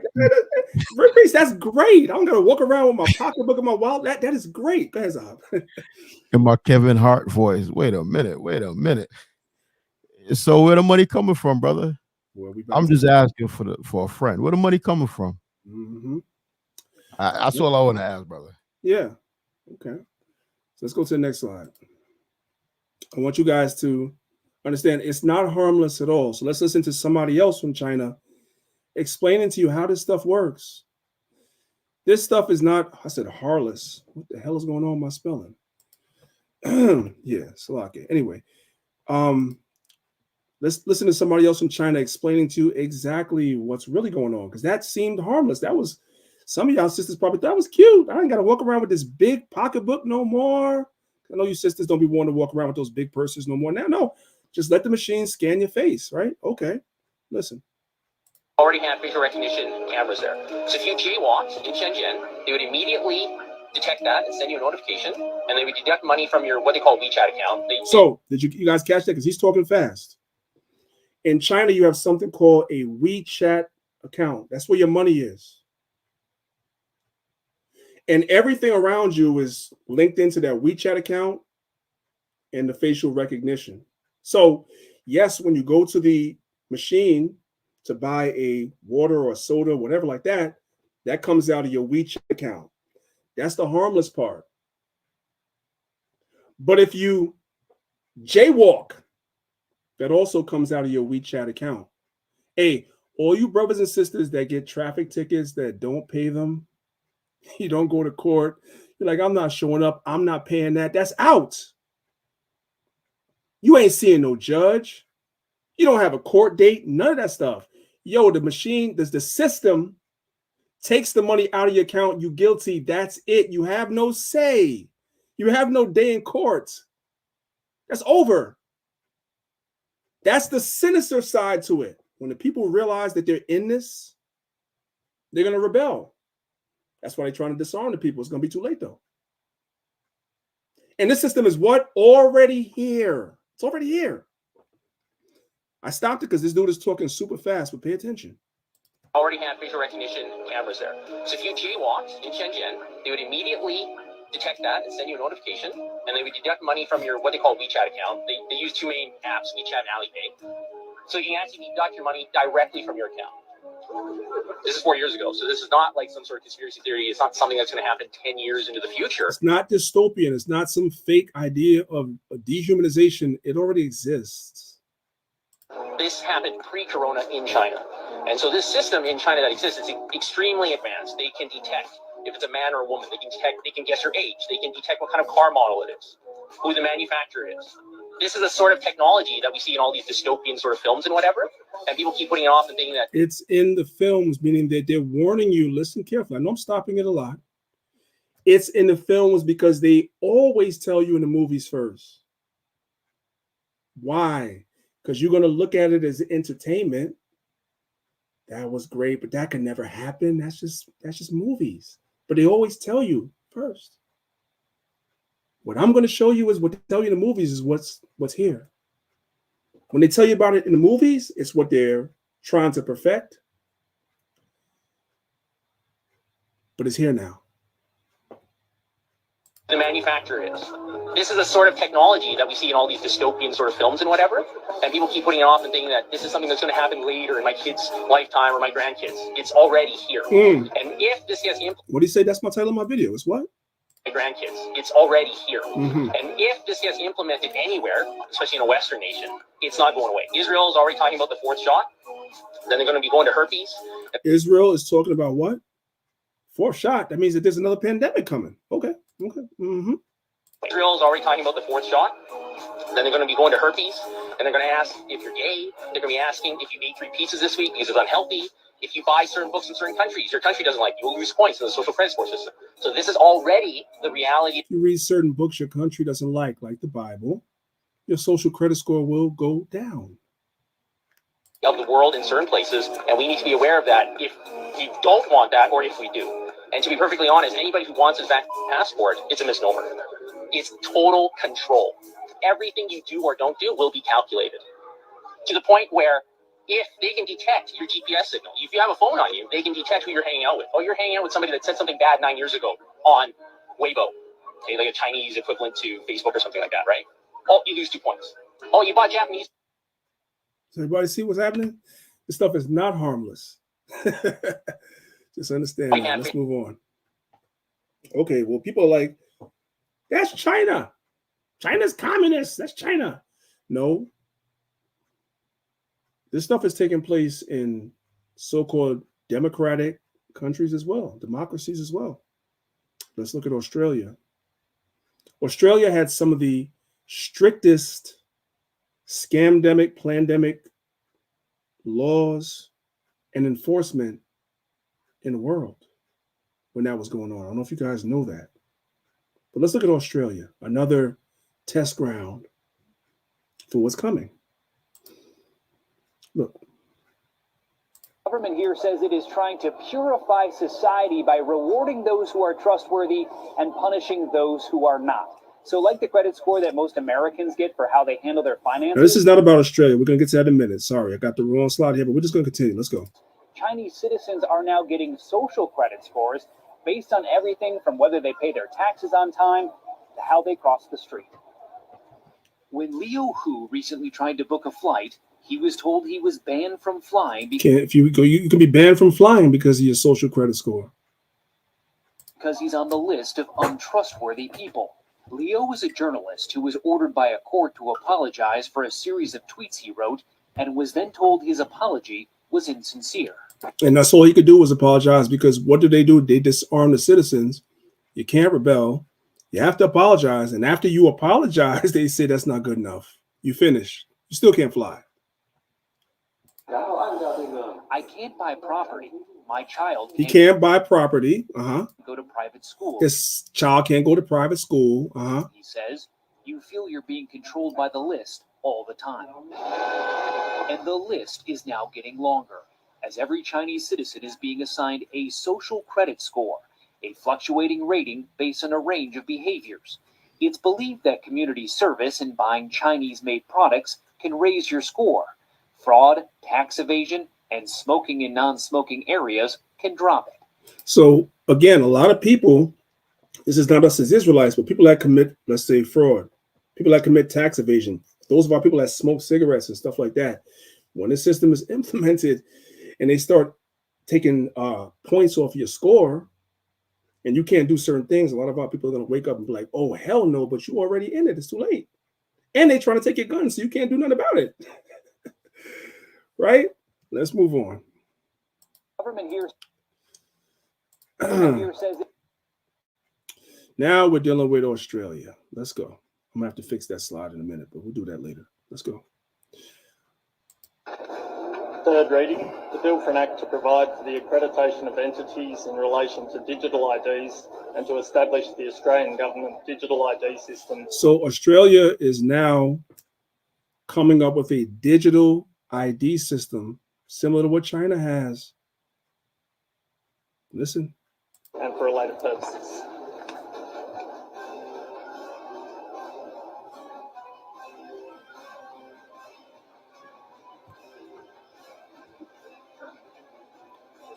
Now, what I want you guys, the reason why I'm playing this video, I need for you guys to pay attention. I want you guys to pay attention to when they vote. Like they don't even count the votes. This is how you know it's fake. When I say fake, meaning they're just implementing the stuff. They don't give a damn about votes. Okay, they're implementing the stuff. Watch what happens when the vote comes. He doesn't count the votes or nothing. He just says it's passed. That's it. Pay attention. Listen. I have to report that the Digital ID Transitional and Consequential Provisions Bill 2023 has been fully considered by the Federation Chamber and has been agreed to without amendment. I present a certified copy of the bill. The question is that the bill be agreed to. I'll put the question. Those opinions say aye, against no. I think the ayes have it. Wait, did y'all catch that? Go back. Did he count it? Did you guys hear him count it? He said, let's say aye. A couple of voices said aye. He said, say nay. You heard one or two voices say nay. He said, the ayes have it. Didn't even count it. Thought we wasn't going to catch it, but we caught it. Listen. Those opinions say aye, against no. I think the ayes have it. Those about division required. And that's it. And it's passed. They didn't count nothing. They just pushed it. That's it. Let's go to the next slide. A radical plan to crack down on social media abuse is being considered by the federal government. For more, Nine's Oliver Haig joins us live in Adelaide. Ollie, how will it work? Layla, good morning. Essentially, it will work the same as a passport. Australians forced to submit 100 points of identification, like their driver's license or passport, when using social media accounts. Ooh, that went over some of y'all heads. Remember what happened in China? China keeps 100% track and tabs of what you do on social media. So people say, that's China. That can't happen in a democracy. Well, it's happening in a democracy right now. A radical plan to crack down on social media abuse is being considered by the federal government.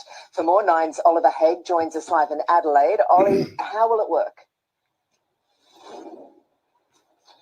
Layla, good morning. Essentially, it will work the same as a passport. Australians forced to submit 100 points of identification, like their driver's license or passport, when using social media accounts like Facebook and Twitter. Now, police would have access to those social media accounts. And police will have access to your social media account. Let's go.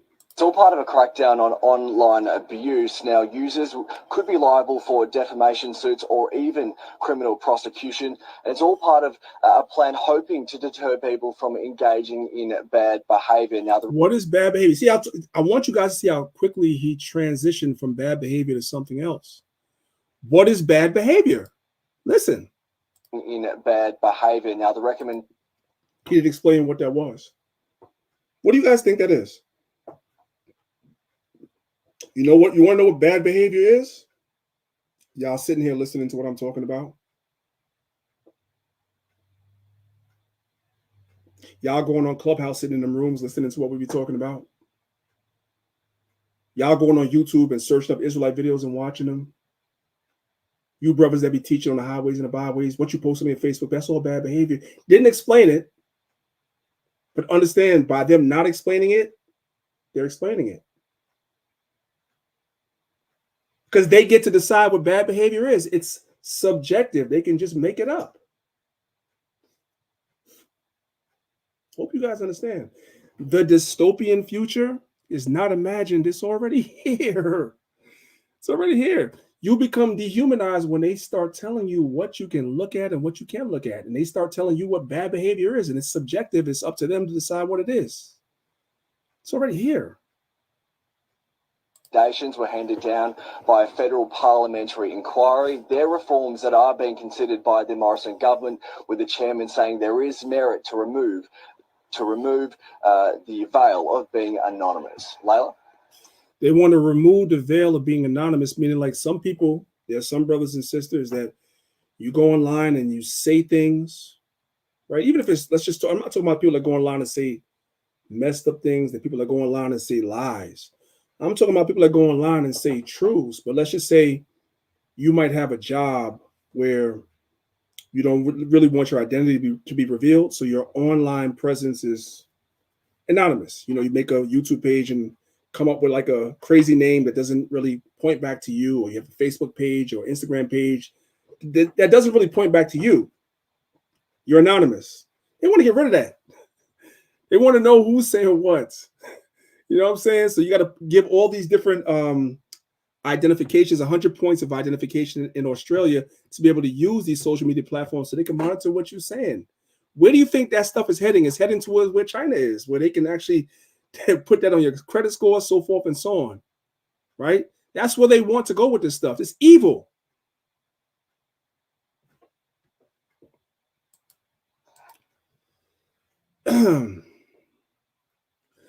Let's listen to this in the Australian Parliament real quick. Right, listen to this. Senator Roberts. Thank you. Life is about to change for every Australian. As much as Senator Gallagher seeks to downplay the significance of introducing one central digital identifier for each and every Australian, the reality is this is the most significant legislation I've seen in my time in the Senate. It's the glue that holds together the digital control agenda by which every Australian will be controlled, corralled, exploited, and then gagged. And controlled, corralled, exploited, and gagged. The digital control agenda by which every Australian will be controlled, corralled, exploited, and then gagged when they speak or act in opposition. This bill will be misused because this bill is written to be misused.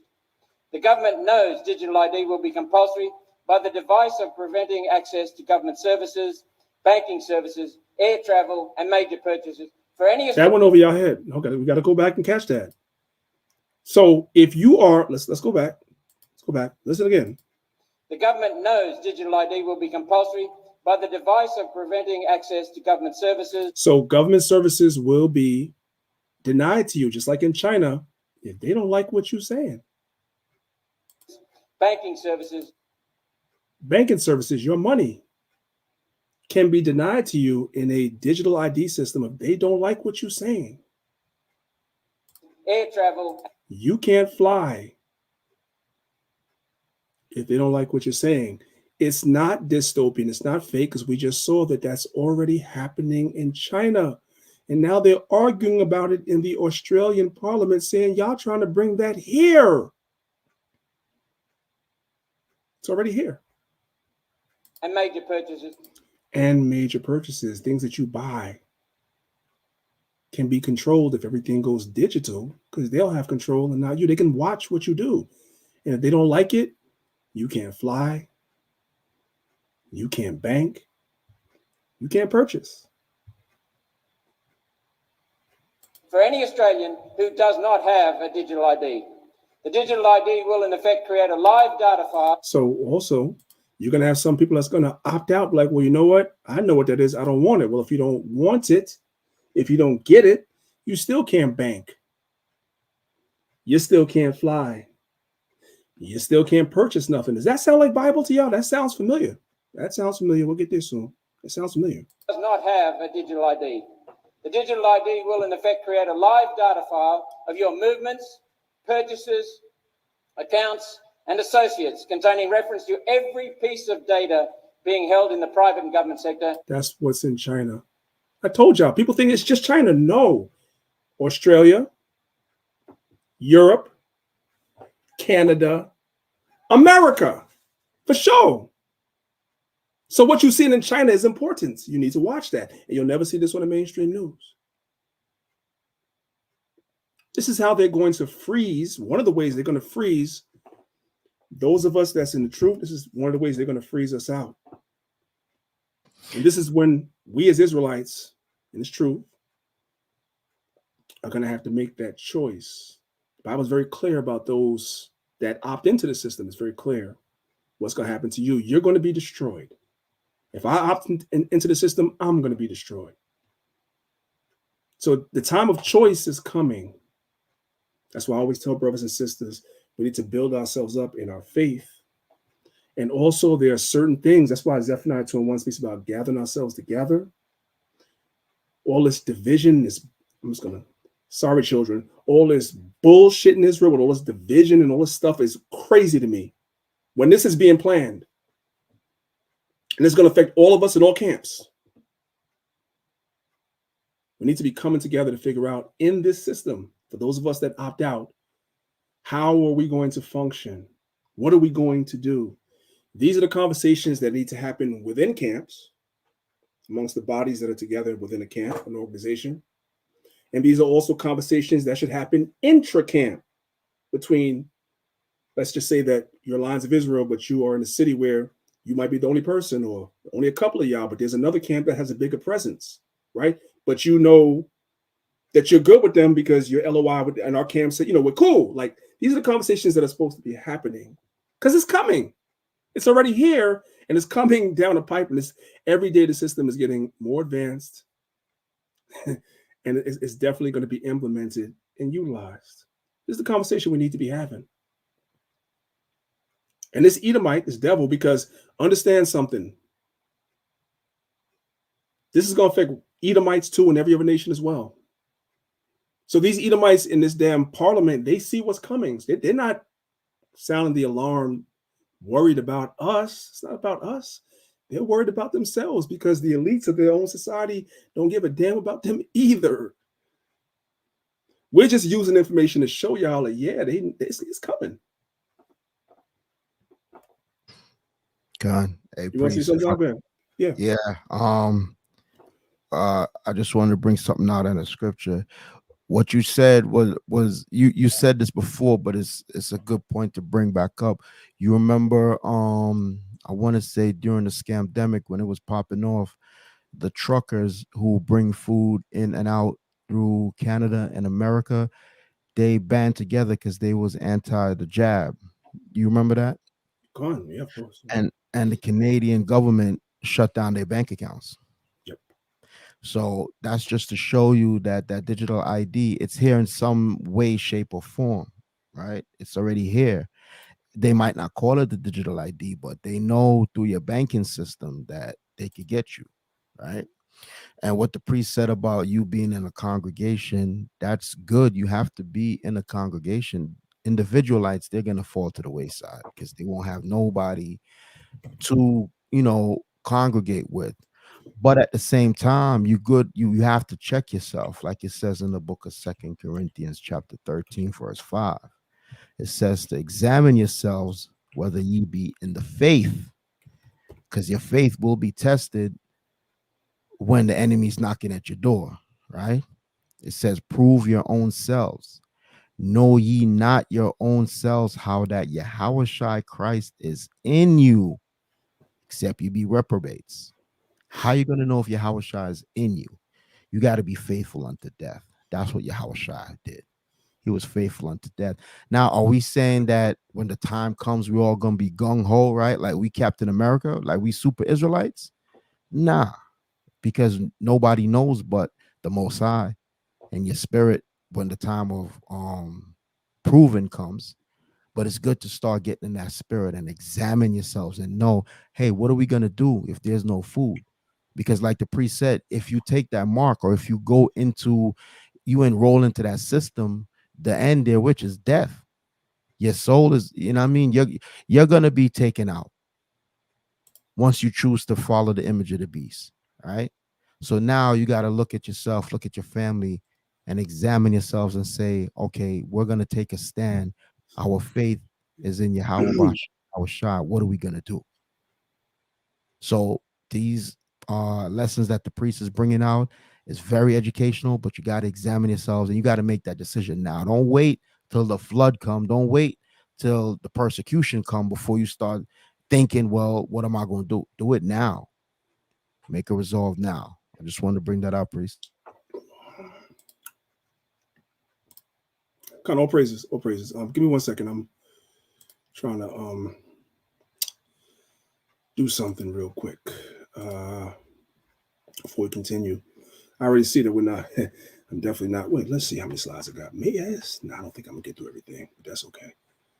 That's all right. That's all right. So I'll move on for now and I'll come back because what Zahab said something really powerful that I'm adding to. See, sometimes it's good to have these conversations because he said something that's really powerful that I'm actually adding to the PowerPoint because it's something I missed. But anyway, let me go ahead and share my screen again. And we'll come back to it later. Okay, yeah, let's come back to it later. All right, so I guess the question everybody wants to ask is, can it happen here or will it happen here? That's the question that we want to know, right? So the answer is yes. Listen. And I think we should move towards a digital ID. It's something that the banking industry is actually working towards today with a product called Authentify, where once you authenticate yourself with one bank, we can share that ID in any other service that you might want to use electronically. So this is somebody from the banking industry that's testifying before Congress that says, we, the banks, are using a system called Authentify as a form of digital ID, the same thing the Chinese were using, the same thing that the Australians are using. He's like, man, we should follow the banks and bring that here. So yes, it can happen here. Yeah, it can. And I think let's listen real quick to this. I would encourage all of you who feel that it's your right to convenience to reconsider. Did you guys catch what he said? Because I want you guys to understand that a lot of times when technology is introduced to us, it's introduced as something that's a form of convenience. I need for you guys to really understand that. But that's in the beta test of the technology, but there's always something more sinister at the end of it that they don't tell you. But most people are just locked into the convenience of technology, not understanding what the technology can actually do that's detrimental to people. Listen.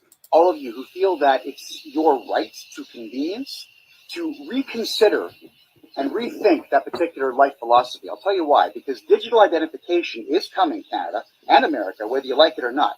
And what they're going to tell you is it's very convenient that they'll have your gun license, driver's license, boat license, medical and health insurance, car insurance. Everything will be on one card. You don't want that much information on one card. Remember, we've all got the right to remain silent, and the average police officer in North America. I got to stop it. I'm going to play it again. I apologize. But Priest, why you keep playing the videos over again? I got to stop because I got to set y'all up for what he's saying because he's talking fast and the clip is short. Let's set up a scenario.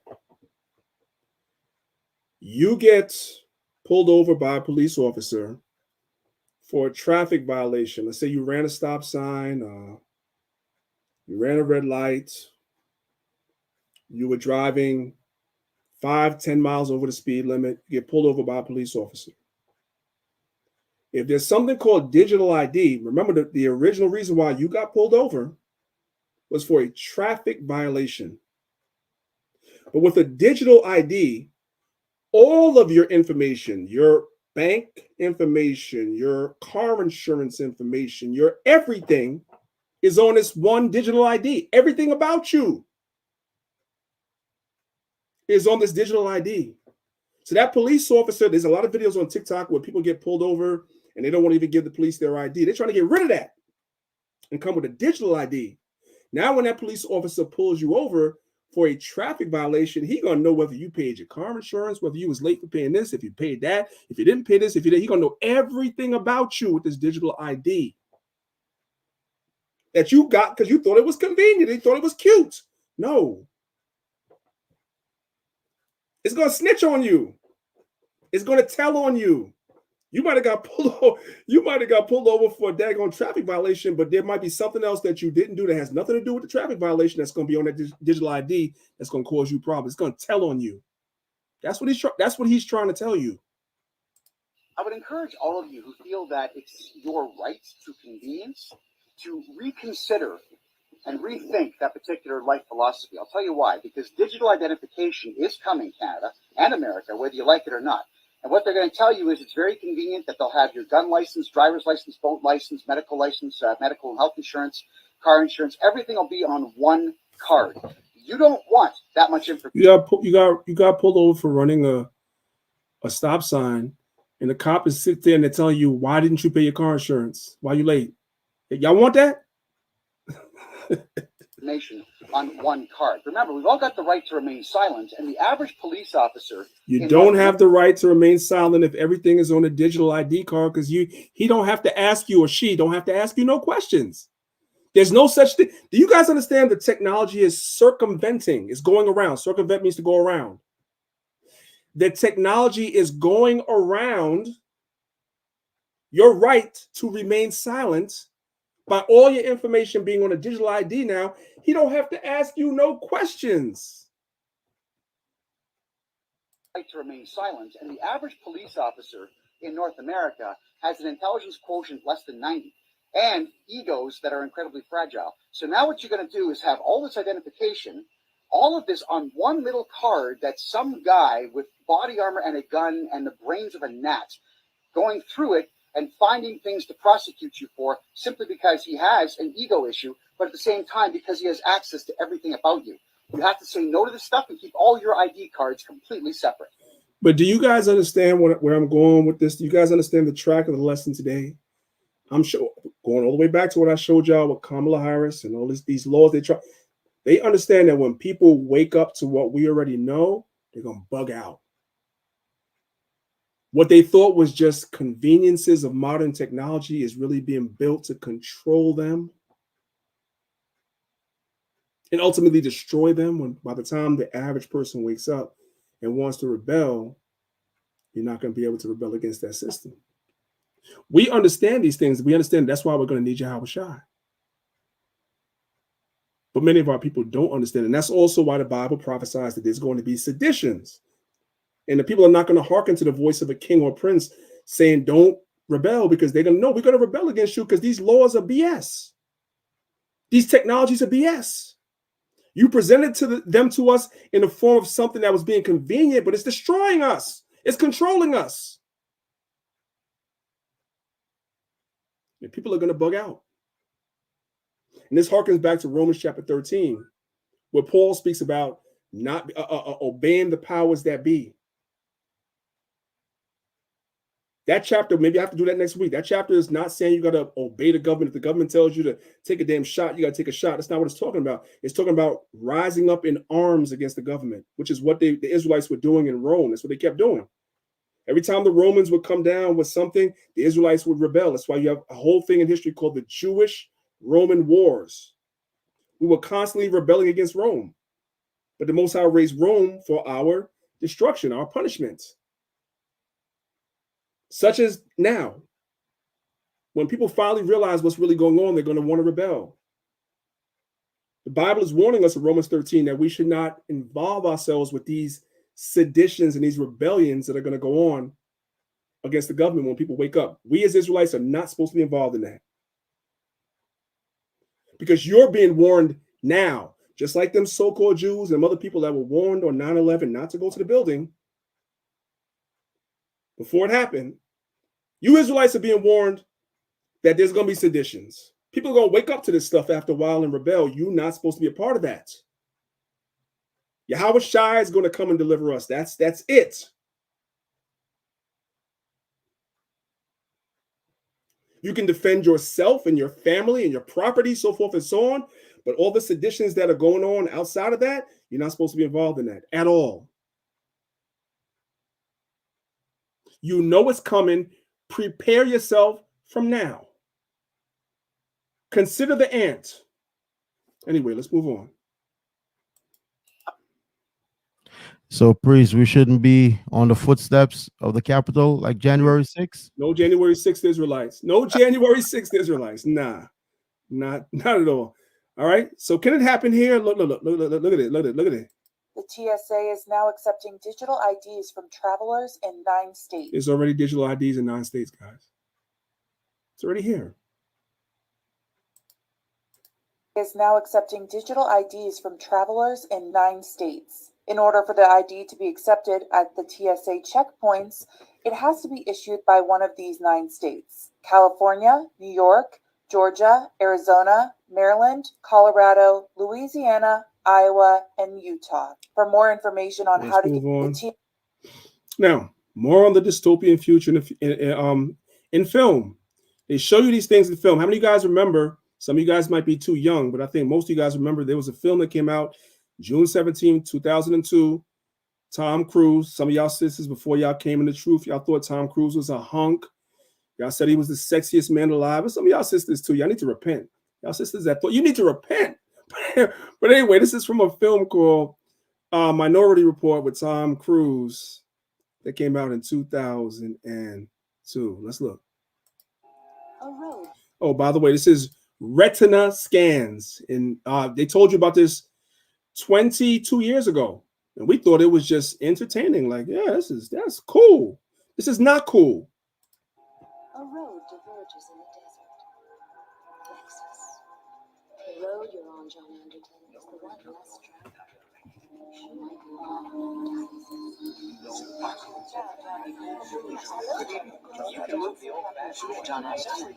traveled. Are y'all people what's going on and stuff from the beginning? As this dude is walking through the damn mall, all the cameras, everything recognize him from his retina, from his eyes. And they have advertisements and everything specifically geared towards him. You guys ever notice that when you guys go on Google and go to a website and look at something, that when you click out that website, Google is sending you, or YouTube or whatever is sending you the exact thing you were looking at? You're getting all types of ads for that. You ever wonder what it is? Because it's already here. It's already here. Go look at some shoes on Foot Locker's website. Go look at some clothes on Nordstrom's website. Close it and watch what happens. You're going to get ads for that thing. And you thought it was just, it's a coincidence. No, they told you about this 22 years ago. A road diverges in the desert. Lexus. The road you're on, John Anderton, is the one less traveled.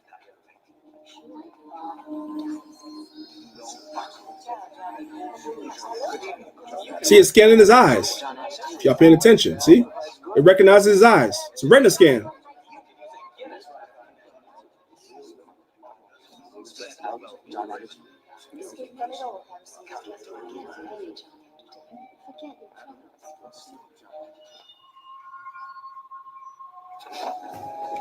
So now it fast forwards in the movie. He didn't want the retina scan to recognize him, so he cut his eyes out and put somebody else's eyes in his eyes. Anyway, let's go. Hello, Mr. Yakamoto. Welcome back to the Gap. How those assorted tank tops work out for you? Mr. Yakamoto.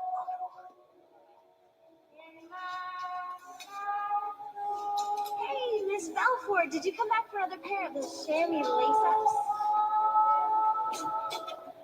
So that was entertaining, wasn't it? Y'all like that? That was entertaining. That's not real, right? Okay, well, here's dystopian future in real life. Pay attention.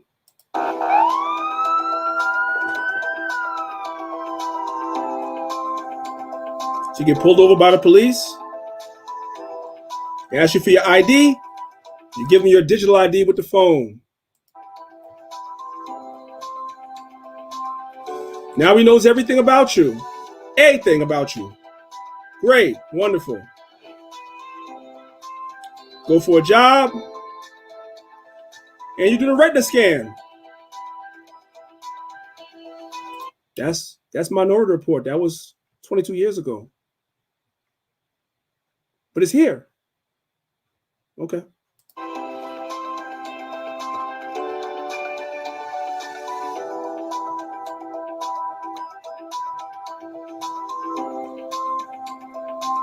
And by the way, that's a bank. So she did her bank transaction with a retina scan. Okay.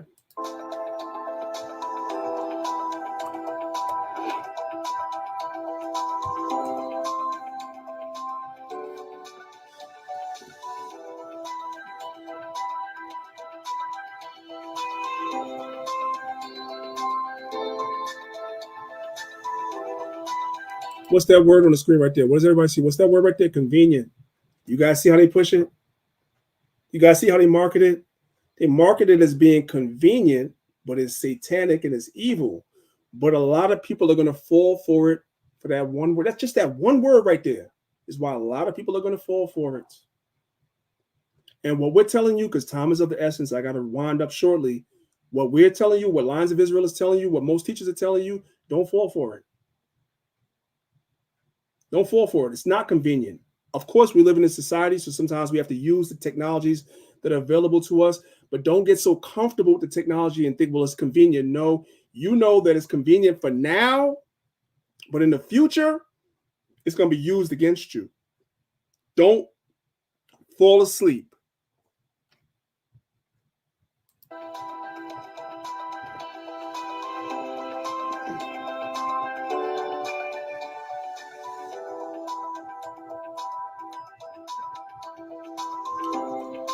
And this is good because it's showing you this is being done. We had China, we had Australia, we had Canada, we had the US, and now we have India. It's all the same. It's all the same. Sri Lanka. Let's move on. All right. Now we're about to go down one of the biggest rabbit holes in the Israelite community. It's one of the biggest arguments in the Israelite community. Everybody knows what it is. This is one of the scriptures right here. This is Revelation chapter 13, verses 16 and 17. It says, and he causeth all, both small and great, rich and poor, free and bond, to receive a mark in their right hand and in their forehead, and that no man might buy or sell save, except he had the mark or the name of the beast or the number of his name. This is one of the biggest arguments in the Israelite community. Am I right or wrong? You guys hear brothers arguing about this all the time.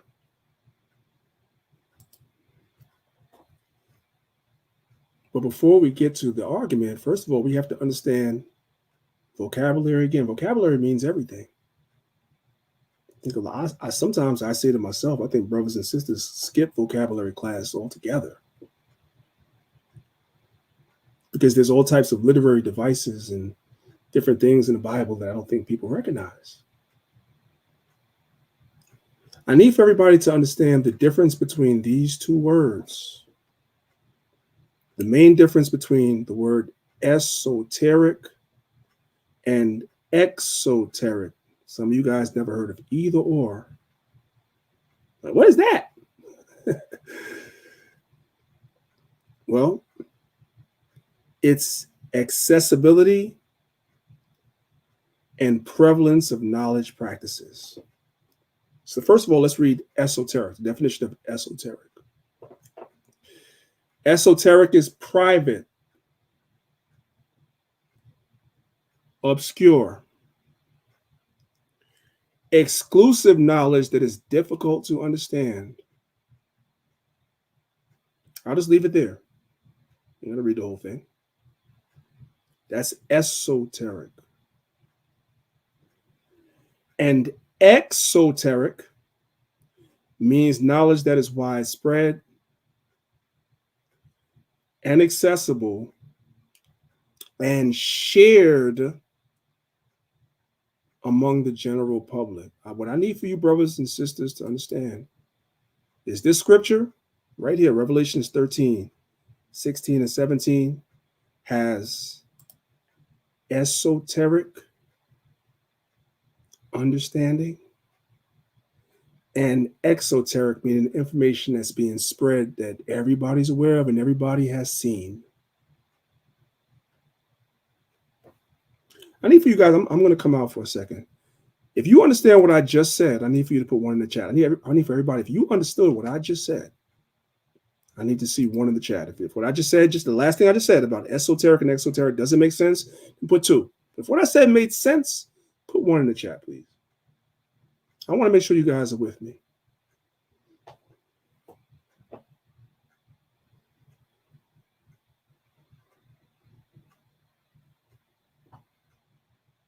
Oh, thank you, Yahshua. That's a damn shame. We got 177 people in here and only 68 likes. Y'all, no, I don't know if I'm gonna do a part 3 because my time is up. I don't know if I'm gonna do a part 3.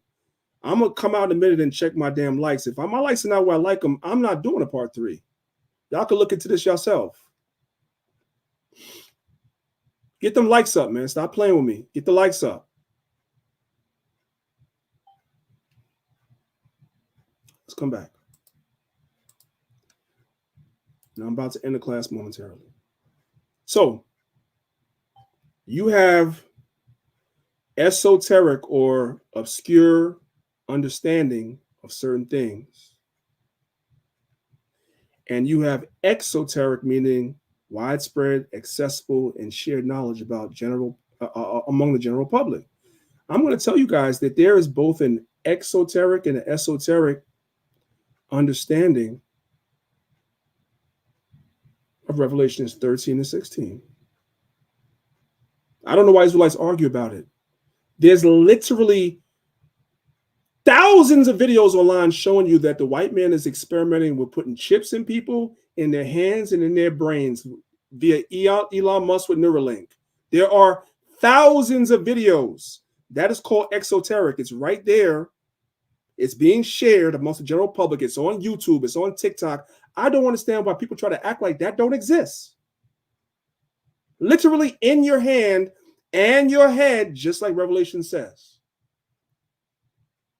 Just like it says. But that doesn't mean that it's not also an esoteric, meaning an even deeper understanding that goes beyond the exoteric as well. You know, two things can be true at the same time. Well, unfortunately for y'all, my time has come to an end for this week. I don't know if I should do a part 3. First thing I need to do, I'm gonna stop sharing my screen. First thing I need to do is come over to YouTube and look at my likes. Because I'm not feeling what my man Yasha War said is going on. Y'all need to fix that. Before I get over there. Before I come over there, y'all need to fix the likes. I see my man Phil Ben Israel said do a part 3. If they fix my likes, y'all better get on their neck in the chat. All right. So I still have some slides left in this particular presentation, as well as the first presentation I did for Winter is Here that will comprise part number 3, if it be the Most High's will. All right. So I'm going to stop it right there for now. I do have a couple of announcements. If y'all can stay with me, I know some of y'all have to jump over to the God First Gang room, but for those of you that don't, just stay with me for another minute or two. Let me just do a couple of announcements, and then I'll be right out your way.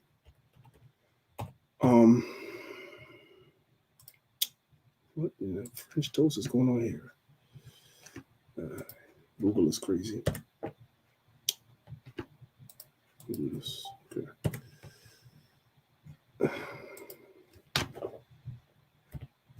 Y'all bear with me now. My computer's acting stupid. Okay. Let me share my screen real quick because time is of the essence.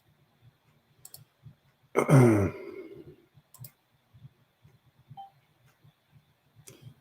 So guys, just changing the subject. We're done with the class for today.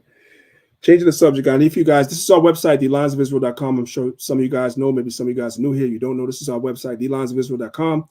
If you've been here the whole entire class, the Karagma movie, right, is actually here on our website. So you guys can come and watch the full entire movie right here. The short film, I should say, right here on the website. But I want to come to the tab that says more at the top, calendar, right? So guys, we're coming down to a very, very important time of the year for Israelites, right? A lot of holy days are coming up, right? So if you guys want to utilize our website, you come to our website, right? And you guys can see, you come to more, it says calendar. We're here at the calendar, and you guys can toggle between months. So we're in September right now. So you guys could see that right now in September is really just Sabbaths, and that's it going forward, right? But when we come to October, you guys can see Tuesday, October 1st is the beginning of the blowing of the trumpets, right? That's October 1st. Sundown. Yeah, it's always sundown when you see on our calendar. Click the link. It's sundown because the day starts in the evening. Come. And then when you come to October 10th is the Day of Atonement. That's the day where we all fast for 24 hours. Everybody's familiar with that, right? And the following week on Tuesday, the 15th, is the Feast of Tabernacles, which we are having. Our Feast of Tabernacles, we already have the campsite and everything, so we're going to be out there as always. For more information, email us at joinloy149.com. It's going across at the bottom of the screen. If you've never been camping before, shame on you as an Israelite, especially if you've been in the truth more than, let's say, 5 years. Shame on you. You should go camping and get used to it, because you're going to be in the wilderness with your house shop if you make it out of here, and you better get used to it now. But the Feast of Tabernacles is coming up October 15th, and it ends October the 23rd. All right, so I just want to show you guys that. Let me stop sharing my screen for 1 second to show you guys one other thing, and then I'll allow Zahab to take us out of here. 1 second.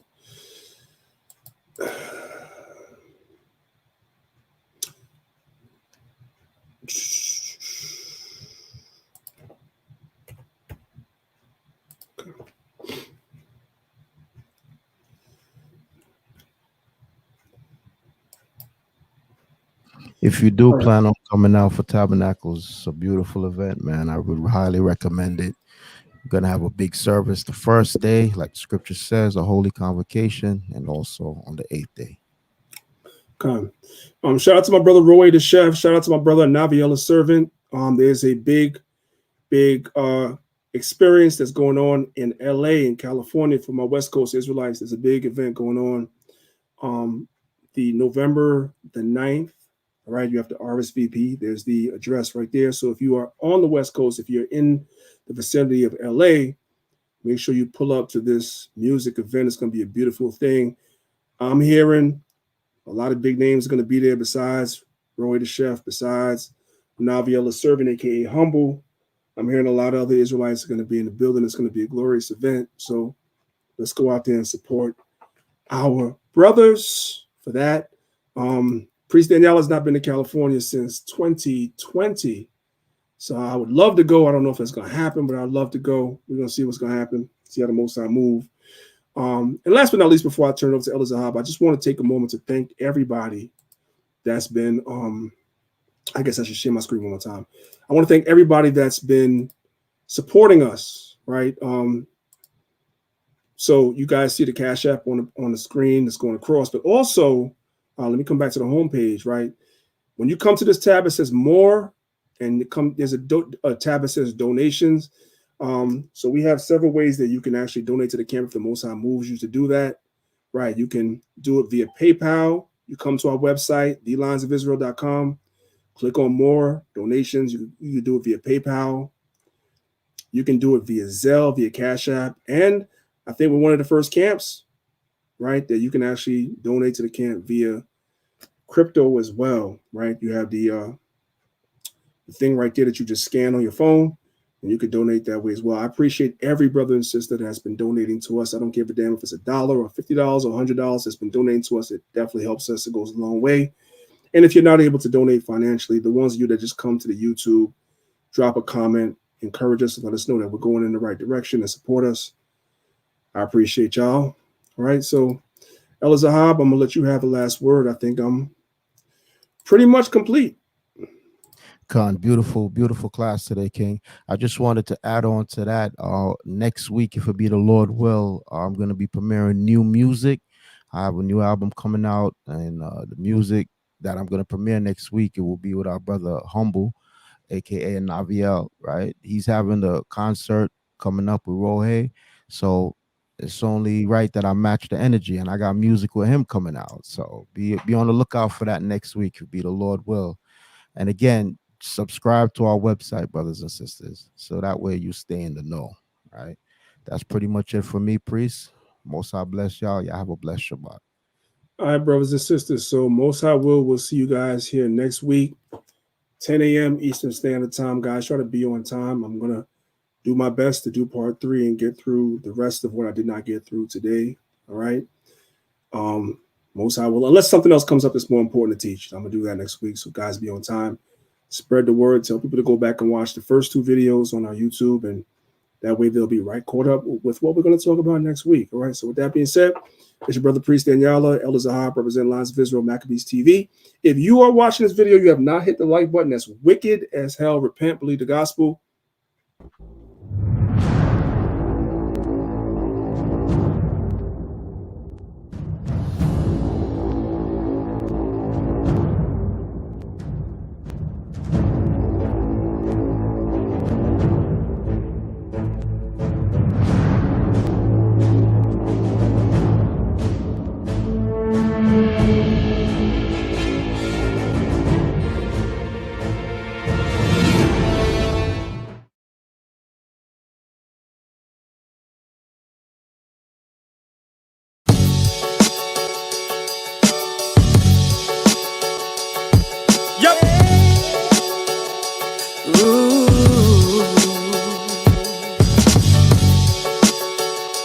I made this during the pandemic, y'all. To unleash the full power of the federal government through this effort today, I am officially declaring a national emergency. Let's go! Father in the sky, I shed tears, I don't know why, but I'm a child of the Most High, so they can't break me if they try.